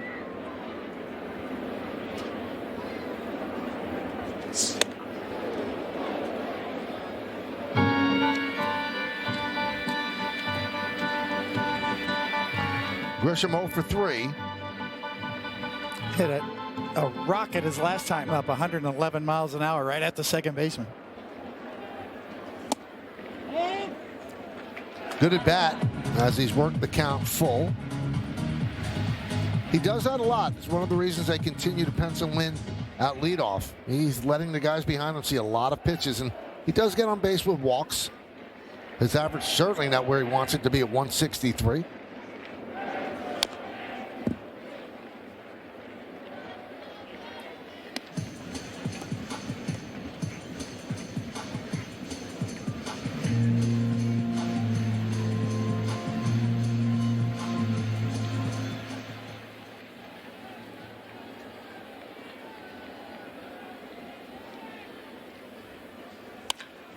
That one is ripped to right field. O'Neill on the run, dives, and holds on to make the play. Taking an extra base hit and an RBI away from Grisham, but the Yankees take the lead.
Sports scoreboard. 4-7-1 for the Yanks, 3-6-1 for the Orioles.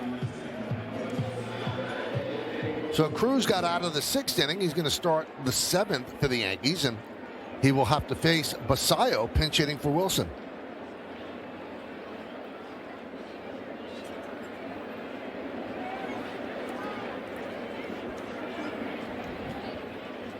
Seventh inning of baseball. Yankees up 4-3.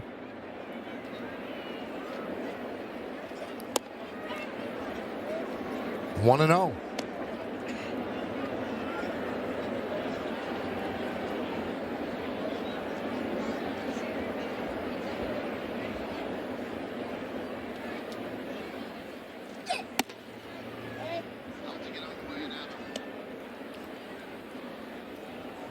Basayo, just 21 years old. Hedrick warming.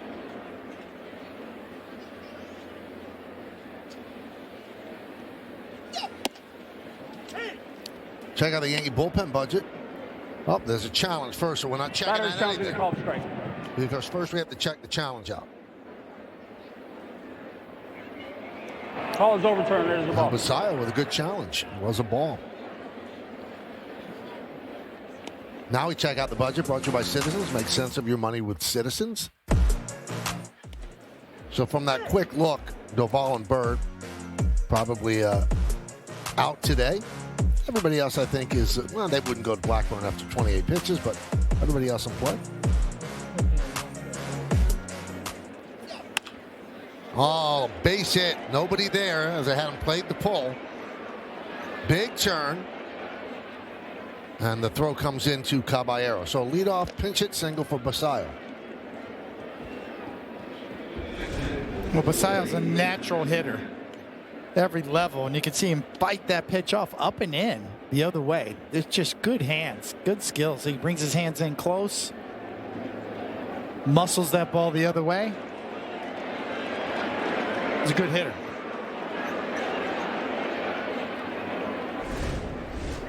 There's Blaze Alexander.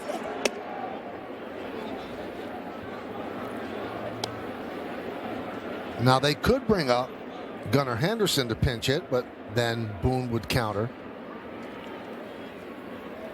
with Hedrick.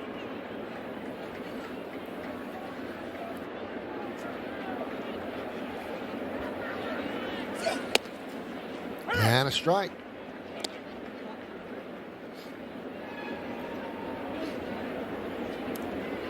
The wheels are turning on both sides. Yankees have to figure out to wait 9 more outs out of the bullpen.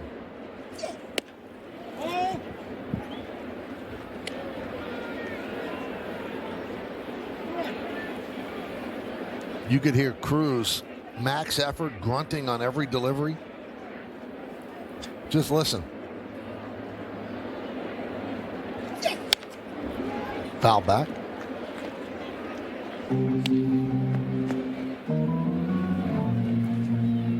Did you make noise like that when you pitched? No. You're just shy, right? You didn't like to. I was in for the long haul. You know, I wasn't in to throw maximum effort 1 inning. I was trying to go 9. Conserve.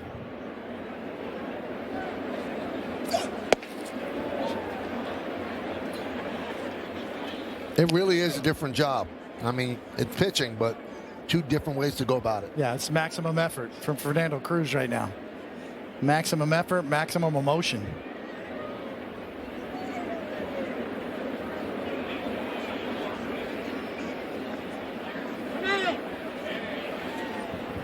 Might have grunted at a couple of umpires here and there. Mm-hmm.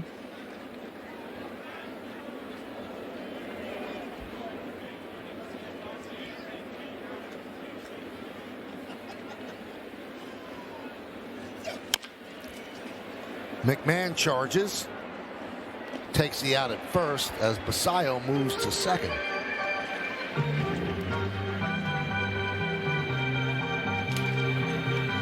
It's a good job by Austin Wells. You know, the little things here. Nobody's at third base there. Austin Wells ran all the way down there to cover third base there because McMahon had to come in and make the play. Those catchers, they're everywhere. Aaron Boone is going to signal for Hedrick. So Cruz leaves the runner at second, 1 out. Yankees lead by 1.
Something special with HexClad. Join the hybrid revolution at hexclad.com. We go down on the farm.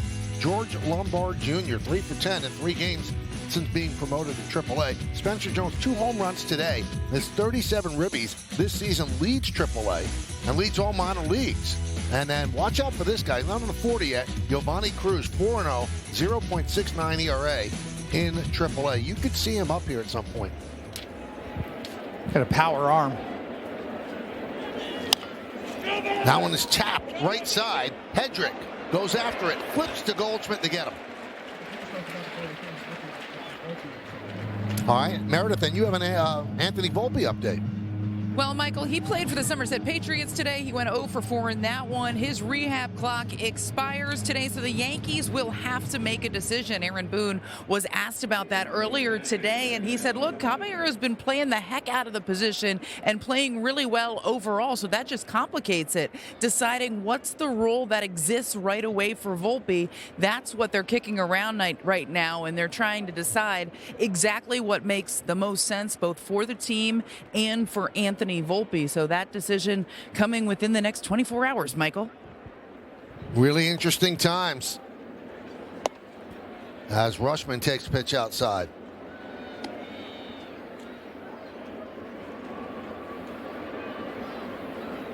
And according to our very own Jack Curry on the pregame show today, he said the indications that I'm getting from talking to people around the Yankees are not going to move forward and promote Volpe to the major leagues, not just yet. That's from Jack Curry on the pregame show today on Yes. Anthony so far 13 rehab assignment games, hitting .250, a home run and 6 ribbies.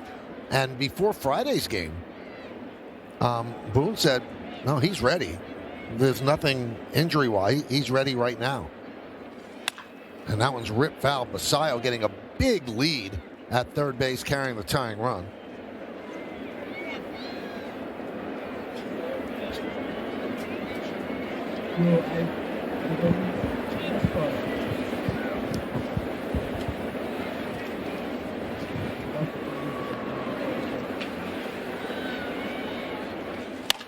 Line drive and a foul ball into the seats.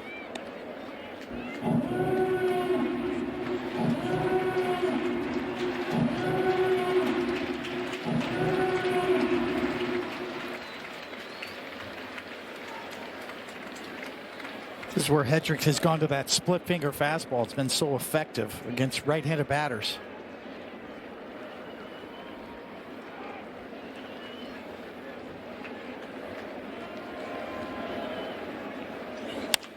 Ground ball. Chisholm's there. And he gets Rushman. And Hedrick comes on and does the job. Basayo stranded at third with the tying run. At the end of 6.5, Yankees 4, Orioles 3. But we'll stay right here for the 7th inning stretch as we honor America in the Bronx.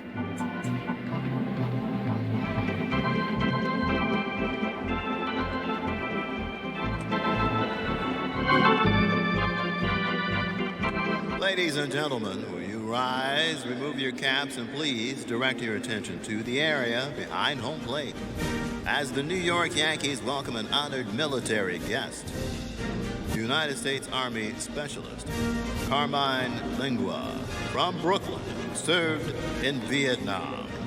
The Yankees say thank you, Carmine, for your sacrifice and for your service to our nation.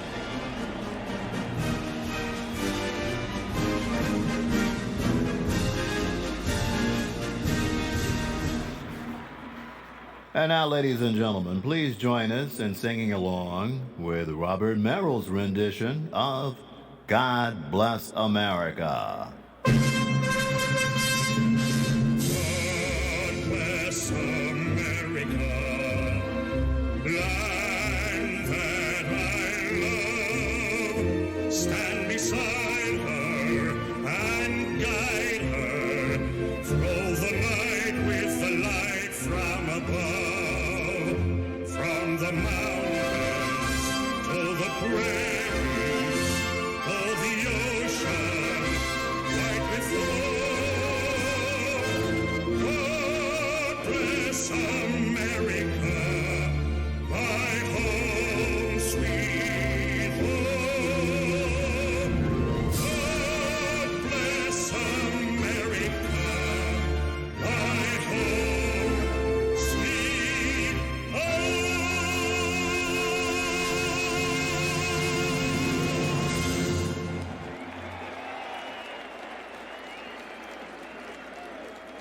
All right.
One for the Yankees, 3-7-1 for the O's. Trey Gibson, major league debut, 4 2/3. Tavares with an RBI single. Fried labored today, but kept the Yankees in at 5 1/3, 6 hits, 3 runs, and home runs for Ben Rice and Aaron Judge. Rice exited the game in the 4th with a left-hand contusion.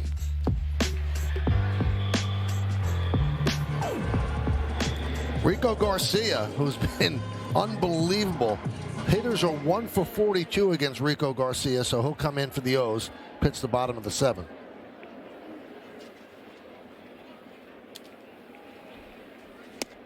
Swing and a miss.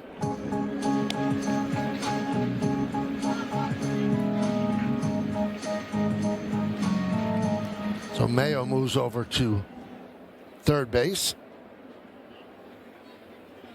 And Basayo at first.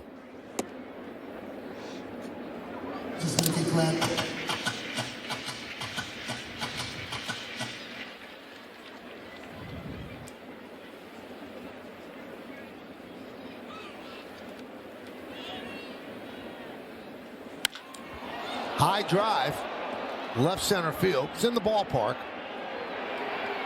Long run for Tavares, who makes the play.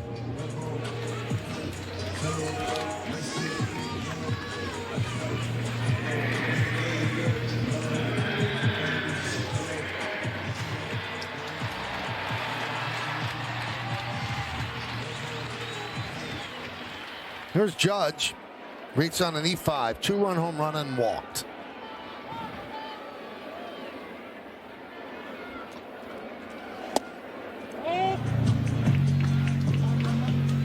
Calls a ball that catches challenging. So Rushman is challenging that call of a ball. I don't know. He's 6'7". Calls confirmed. Baltimore has one challenge remaining. Pretty darn close. 0.2 of an inch.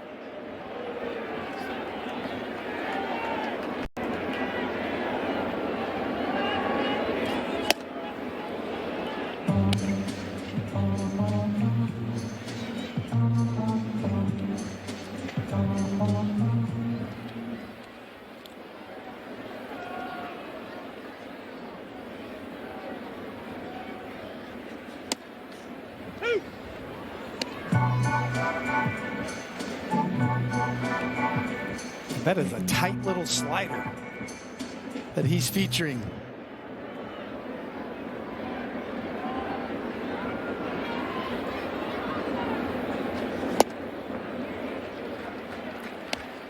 I mean, you, more than anybody, recognize how tough this gig is. 1 for 43 hitters are against him. Yes. It's extraordinary.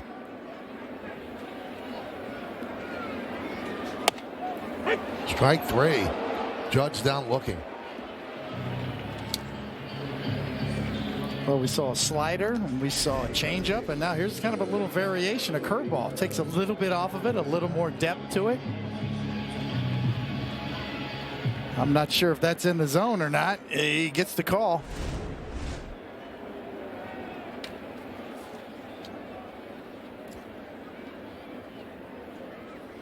Bellinger. 0-1. Hey, help America's heroes. Donate $11 a month and amplify your impact with a car or land donation. Go to t2t.org.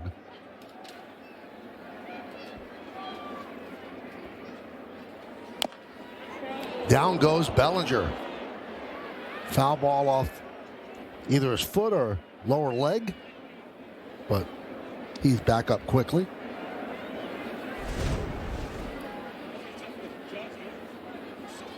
Yep, foot.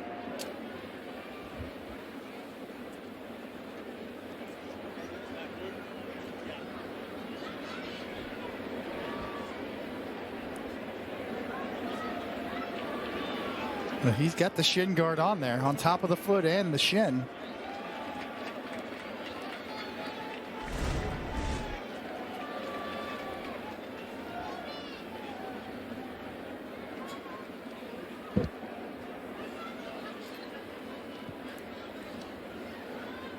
Oh-2 on Bellinger. Garcia deals.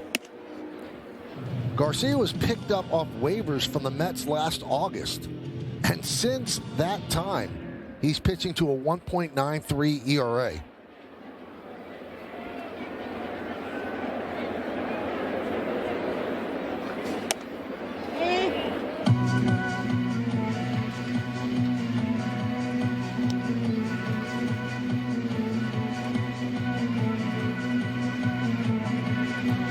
Last year he was with the Mets, the Yankees, and then the Mets.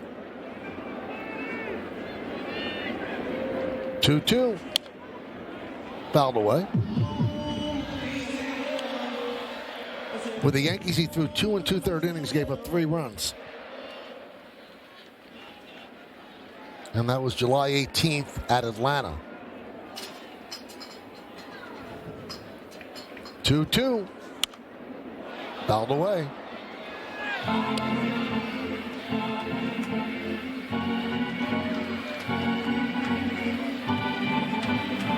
Bottom of the 7th inning, Yankees up 4-3. So the life of a reliever, right? You never know when you're going to catch lightning in a bottle.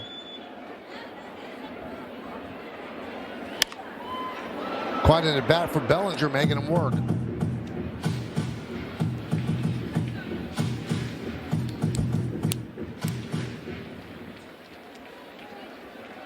This will be the 8th pitch coming up.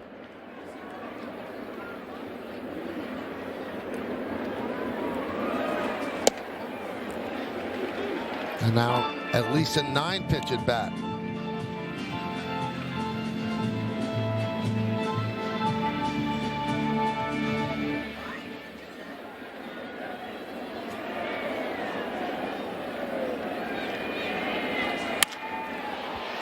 Into center field. Coming on is Taveras and Mr. Rico Garcia. Hitters are now 1 for 45 against him.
Being voted the Montefiore Einstein Player of the Week. He won 6 innings against the Rangers, allowed 3 hits, no runs, 8 more strikeouts, just 2 walks. He threw 92 pitches. So congratulations to Cam. Pete Alonso leads off the 8th inning against Brent Hedrick, and there's a strike. Hedrick has a lot of success against right-handed hitters. That right-handed hitter slugs one foul. A 169 opponent's average against since last year. 217 slug and a 30% strikeout rate. So what about his arsenal you think works against righties? Well, he's got good command of his fastball, so he generally works ahead in the count. But that split finger fastball he throws is really good. And that's a base hit to right field by Alonso.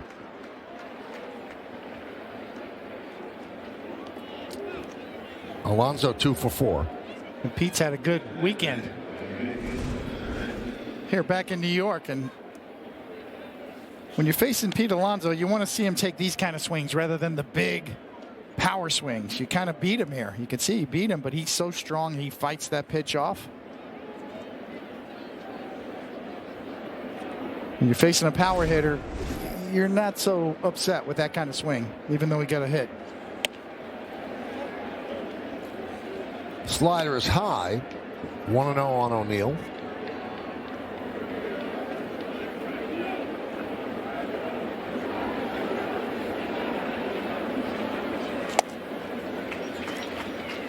That one better. 1-1.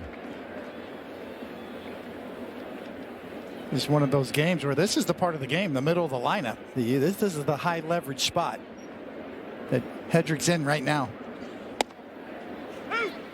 And 3 sliders in a row. Yep. The slider's been much improved too as well. There's that guy, Tim Hill.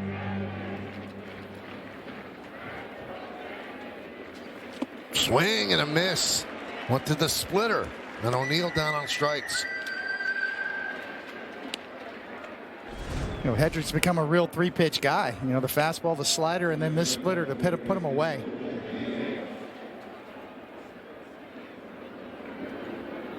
Good look at how far out in front he was on that pitch. He saw fastball the whole way. It was Kobe Mayo. He sees the fastball up.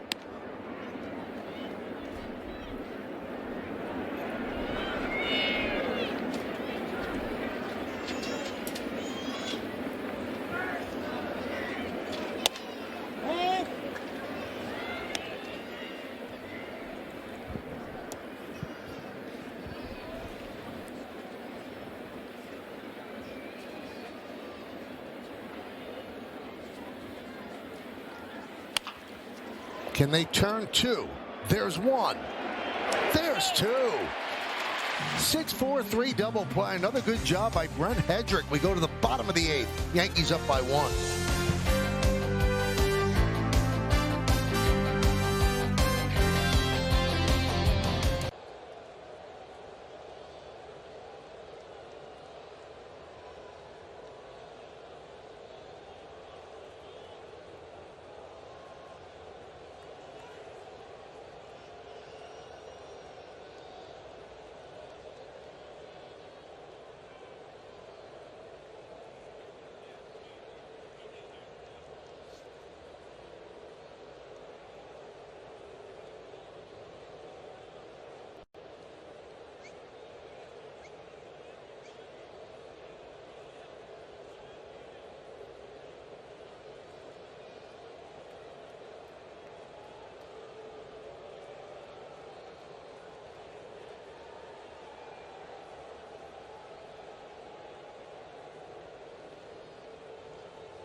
On Friday, 22nd, when the Yankees take on the Rays, is Giancarlo Stanton basketball jersey night. And the first 18,000 guests in attendance will receive a Giancarlo Stanton basketball jersey, courtesy of State Farm. Tickets going fast, so get yours today at Yankees.com. Andrew Kittredge takes over. You going to break out your white shoes for that game? I might. White pants. White pants? Yeah. White shoes? Yep. White belt? No, I don't own a white You don't belt. do the white belt? No. Just the white pants? If you want me to, I'll get one. If you think it completes the look. Well. You wear it with me, I'll do it.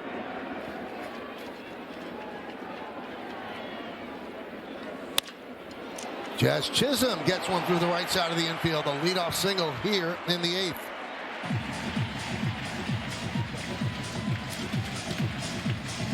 Well, fans, Yankee games on Yes are streaming live on the Gotham Sports app, included for free with your eligible TV provider subscription.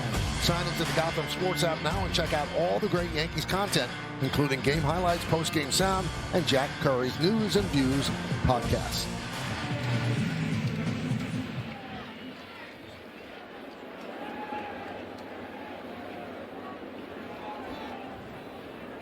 There's Dominguez.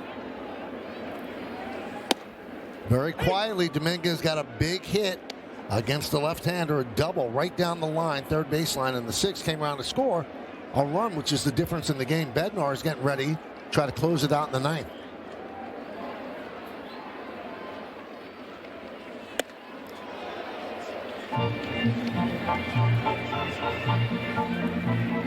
It's a good spot for Jazz Chisholm here at first as well. I mean, Kittredge's kind of slow to home plate. He can be had.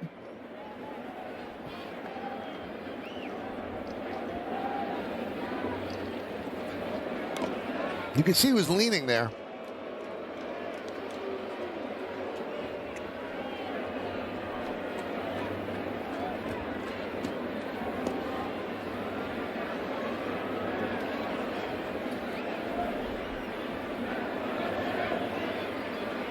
Runner goes. Dominguez fouls it back. He had a good jump.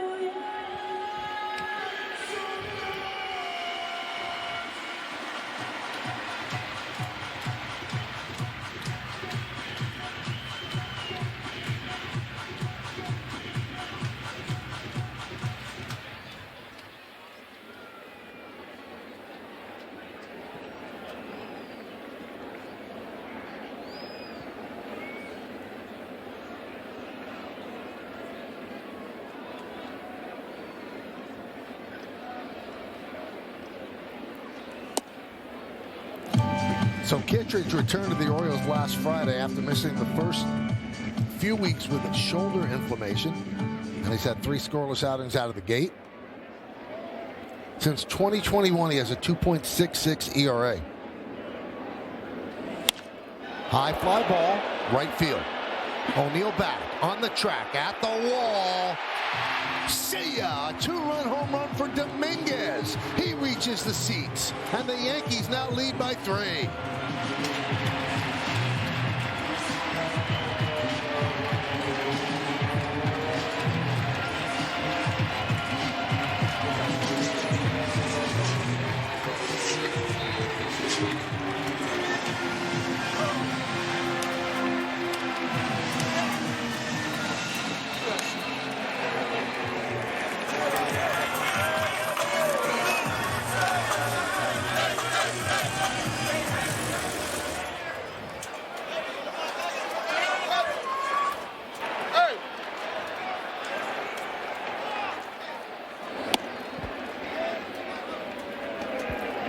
Well, it won't be 4 scoreless outings for Kittredge as Dominguez first home run since August 25th of last year.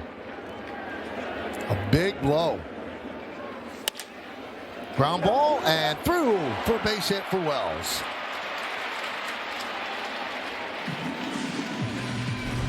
Well, Jason Dominguez has made his mark on this game, as Kay told you last inning with that booming double that he came around to score on, and now get it up, get it in the air, and get rewarded.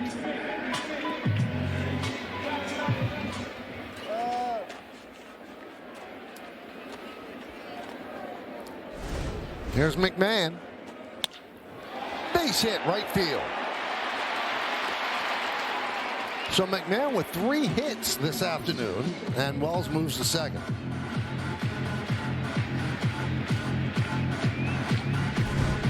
Yeah, McMahon swinging the bat much better over the last week or so and getting more aggressive. Likes what he sees, drills it to right.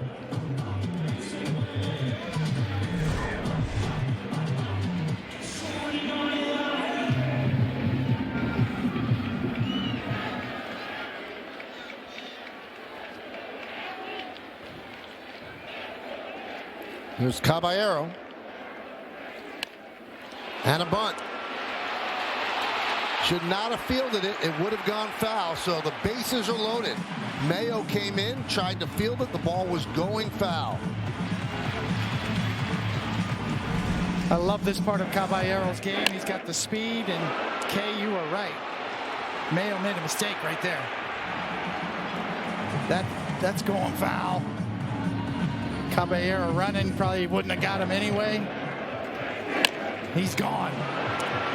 Smells it. Got it.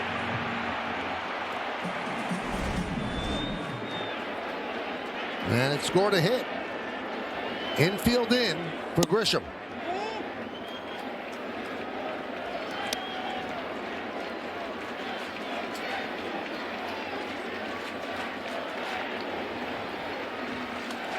Yankees trying to break it open right here in the bottom of the 8th inning. Bases loaded, nobody out.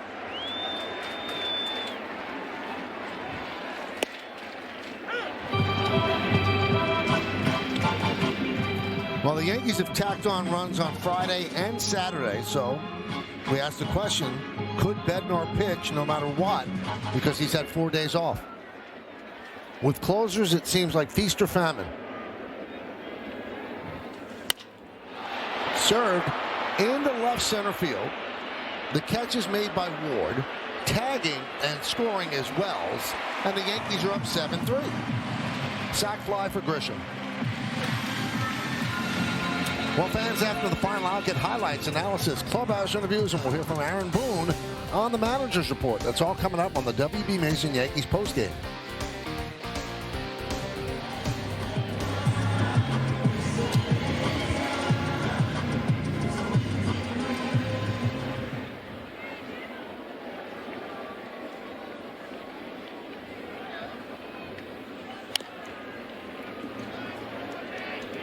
A one-run game has turned into a 4-run game here. Now the Yankees have 3 in the bottom of the 8th so far.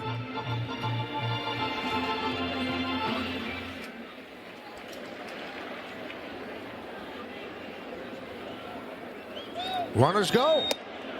Throw to third, not in time. Double steal. McMahon to third, Caballero to second.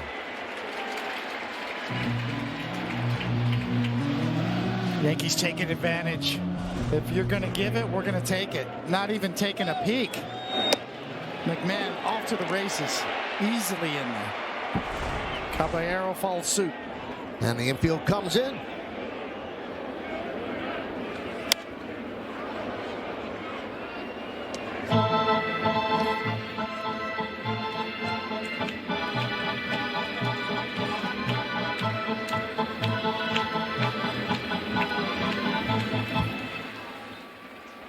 For McMahon, his first stolen base. For Caballero, his 13th. I mean, it's easy to say this, Kay, you know, with the Yankees winning and have a good start, but they seem to be taking advantage of a lot of the little things. Like we just saw, stealing bases when it's there for the taking, pickoffs. That one is looped into center field. It's a base hit. Scoring is McMahon. Caballero rounds third. He'll score. It's a 2-run single for Goldschmidt. And the Yankees are pouring it on. And they lead this one 9-3.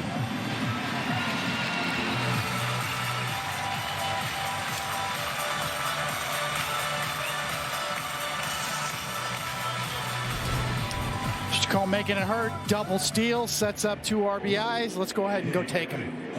Goldschmidt will trade a bat for 2 RBIs.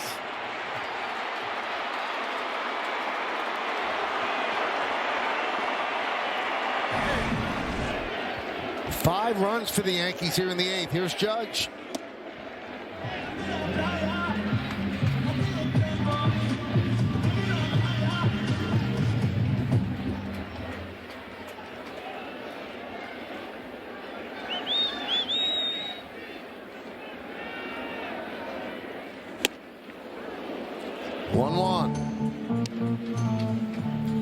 Yankees won 7 straight against the Orioles, and they've won 10 of 11 against Baltimore since last June 21st.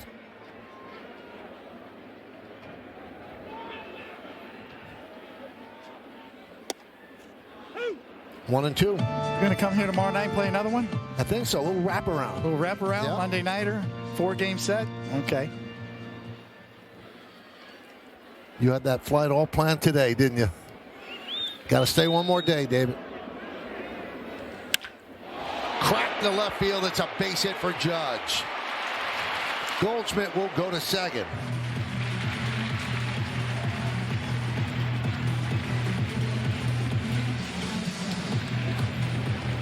Kittredge getting roughed up.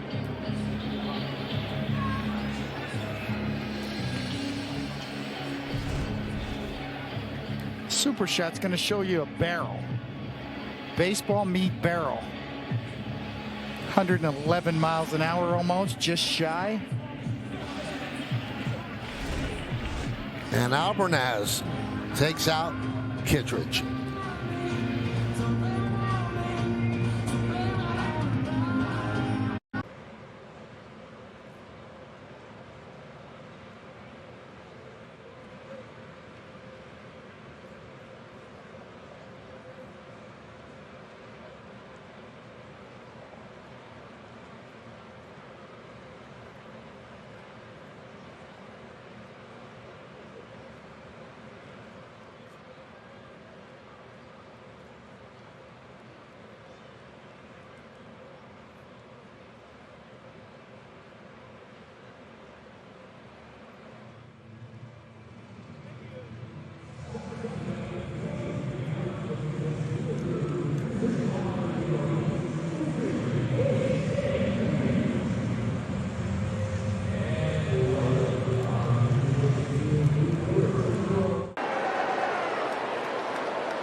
Yankee is. Name that Yankee.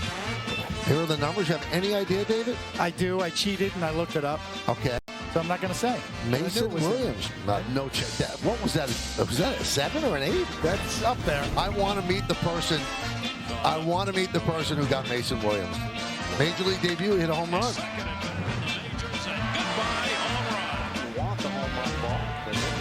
Now, and this 2 days later, he made a great catch in the outfield.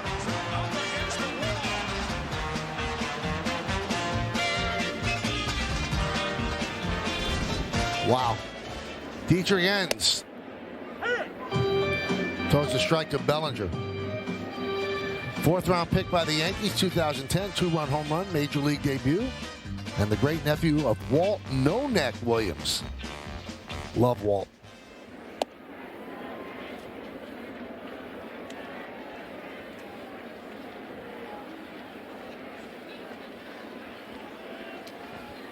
He had a neck. You just couldn't see it. Walt, that is.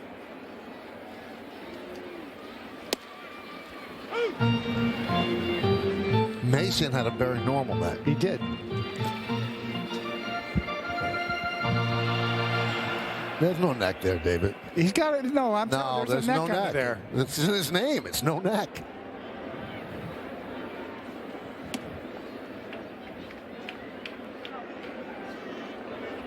I think Mason's nickname was Mason Neck Williams because he had a neck.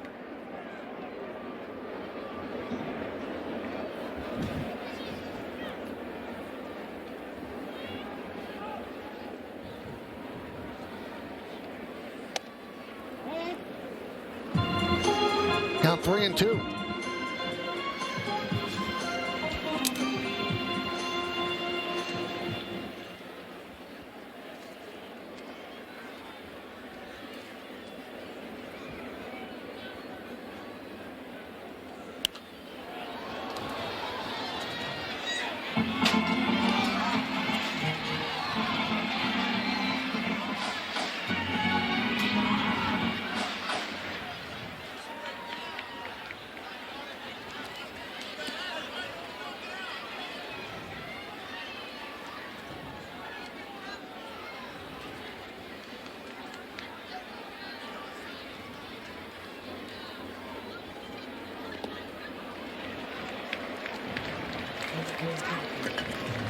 And that's a walk to load the bases and some no-neck video for David. He can hit.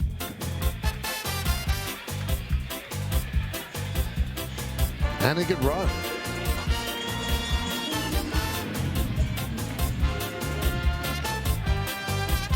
I mean, all of this without a neck. Just Chisholm hits a fly ball. And the catch is made by Taveras. And scoring on the tag is Goldschmidt, so a sac fly for Grisham. Yankees up 10-3.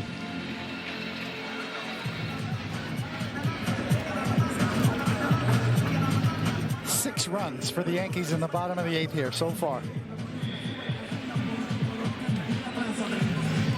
Well, Jazz was the 10th batter to come to the plate. First time the Yankees have sent 10 or more to the plate in an inning this season.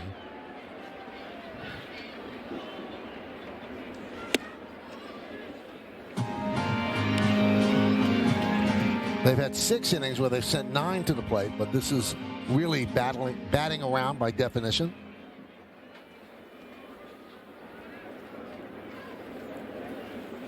Dominguez from the right side rifles one down the left field line. He'll get an RBI. He has 2 hits on the inning, a home run and a double, and he has 2 hits from the right side today. Yankees lead now 12-3. Another bullet, too, batting right-handed.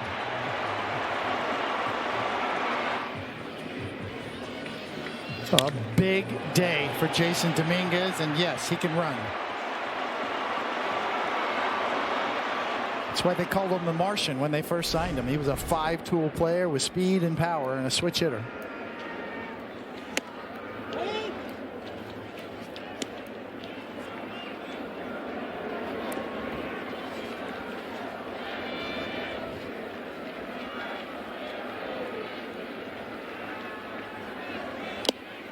He couldn't do this yesterday, right, David? On Star Wars Day? The Martian would have been perfect. Yes. Had it locked and loaded. But he'll take it today. 4 RBIs this inning.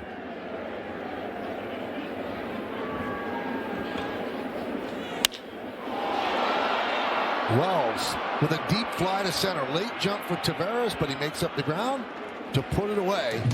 And that will do it. The Yankees up 12-3.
David Bednar is on the mound to get the final 3 outs of this one. After the final pitch and final out, I'll talk to Jason Dominguez on the field to ask him about his big 4 RBI 8th inning. Also, I'll talk to him about getting 2 hits off of left-handed pitching in the clubhouse. I'll check in with Max Fried and check in on Ben Rice to see how long he thinks he'll be out after bruising his thumb. And Aaron Boone will speak in the press conference room. Perhaps he'll have a decision on Anthony Volpe. That's all coming up after the final out, Michael. Thank you, Meredith. We look forward to that. David Bednar, obviously not a save situation. Some accounting mistakes in the bottom of the 8th inning. It wasn't 8 runs. It was 7 runs, and his double only scored 1 as Bellinger stopped at third. So it's 11-3 Yankees.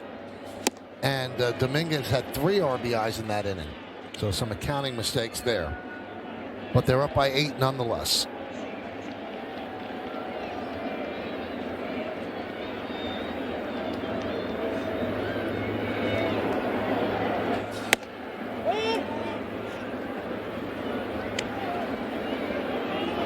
Max Schumann takes over in right field. Give Judge half an inning off his feet.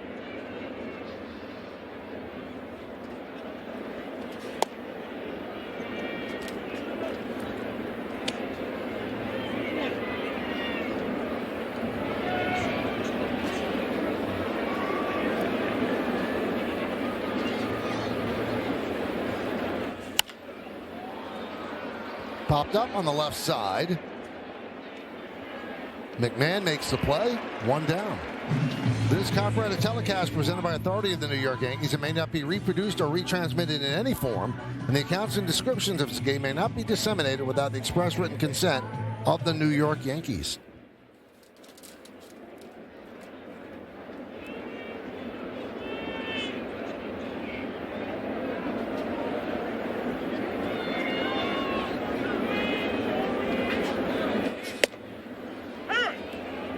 And there's a strike to Jeremiah Jackson.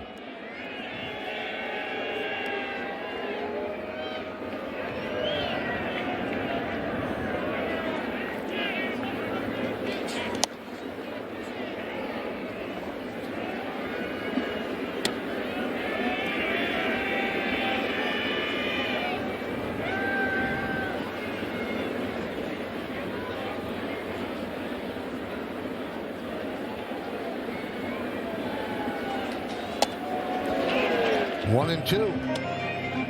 This is just Bednar getting work because he hadn't pitched in 4 days, so The scoreboard's not mattering to Boone. You can't let the closer get stale.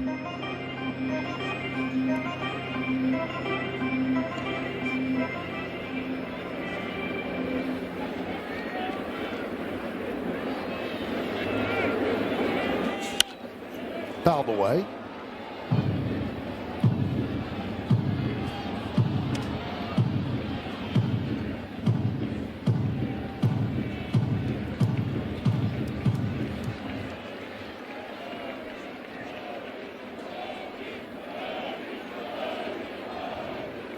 And the 1-2. Grounded foul.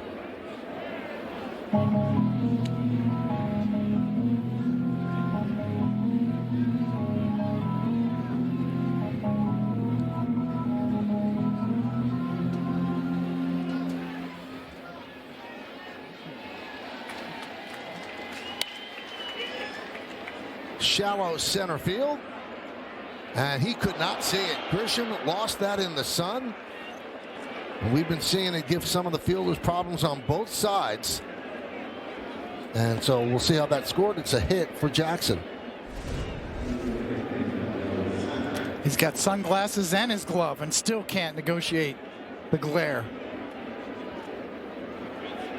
It's a helpless feeling. Can't find the ball.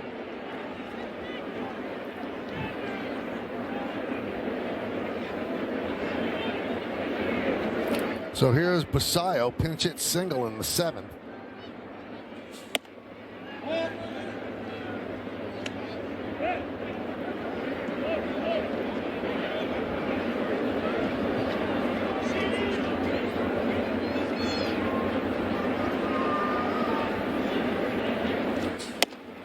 And a strike.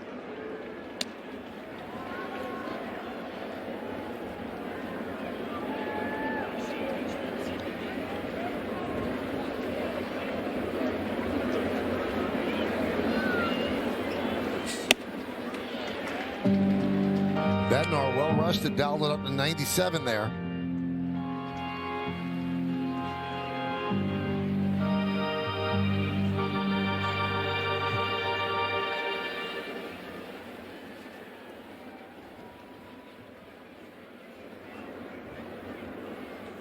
Swing and a miss, got him. Again 97, right by Basayo. And the Orioles are down to their final out. What's always been about up and in and down and away, and here's the up and in part. Perfectly located. 97 miles an hour, even seems quicker right there in that location. Righty to lefty.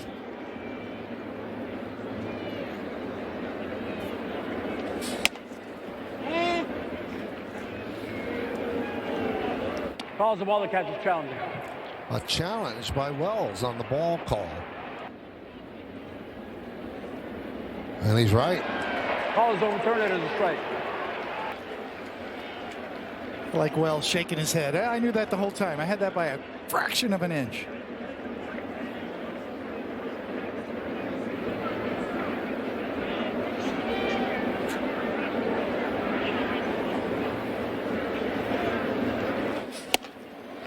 You just got to look there of Garrett Cole. How badly do you think he wants to join this? The way they're playing right now, everybody's pitching very well. He's getting closer. Rodon's first, and then Cole. Fried today had a grind to keep it close. It's easier when the team's winning. If the Yankees are really struggling, it would even bother you more because you feel like, man, that's when they really need you.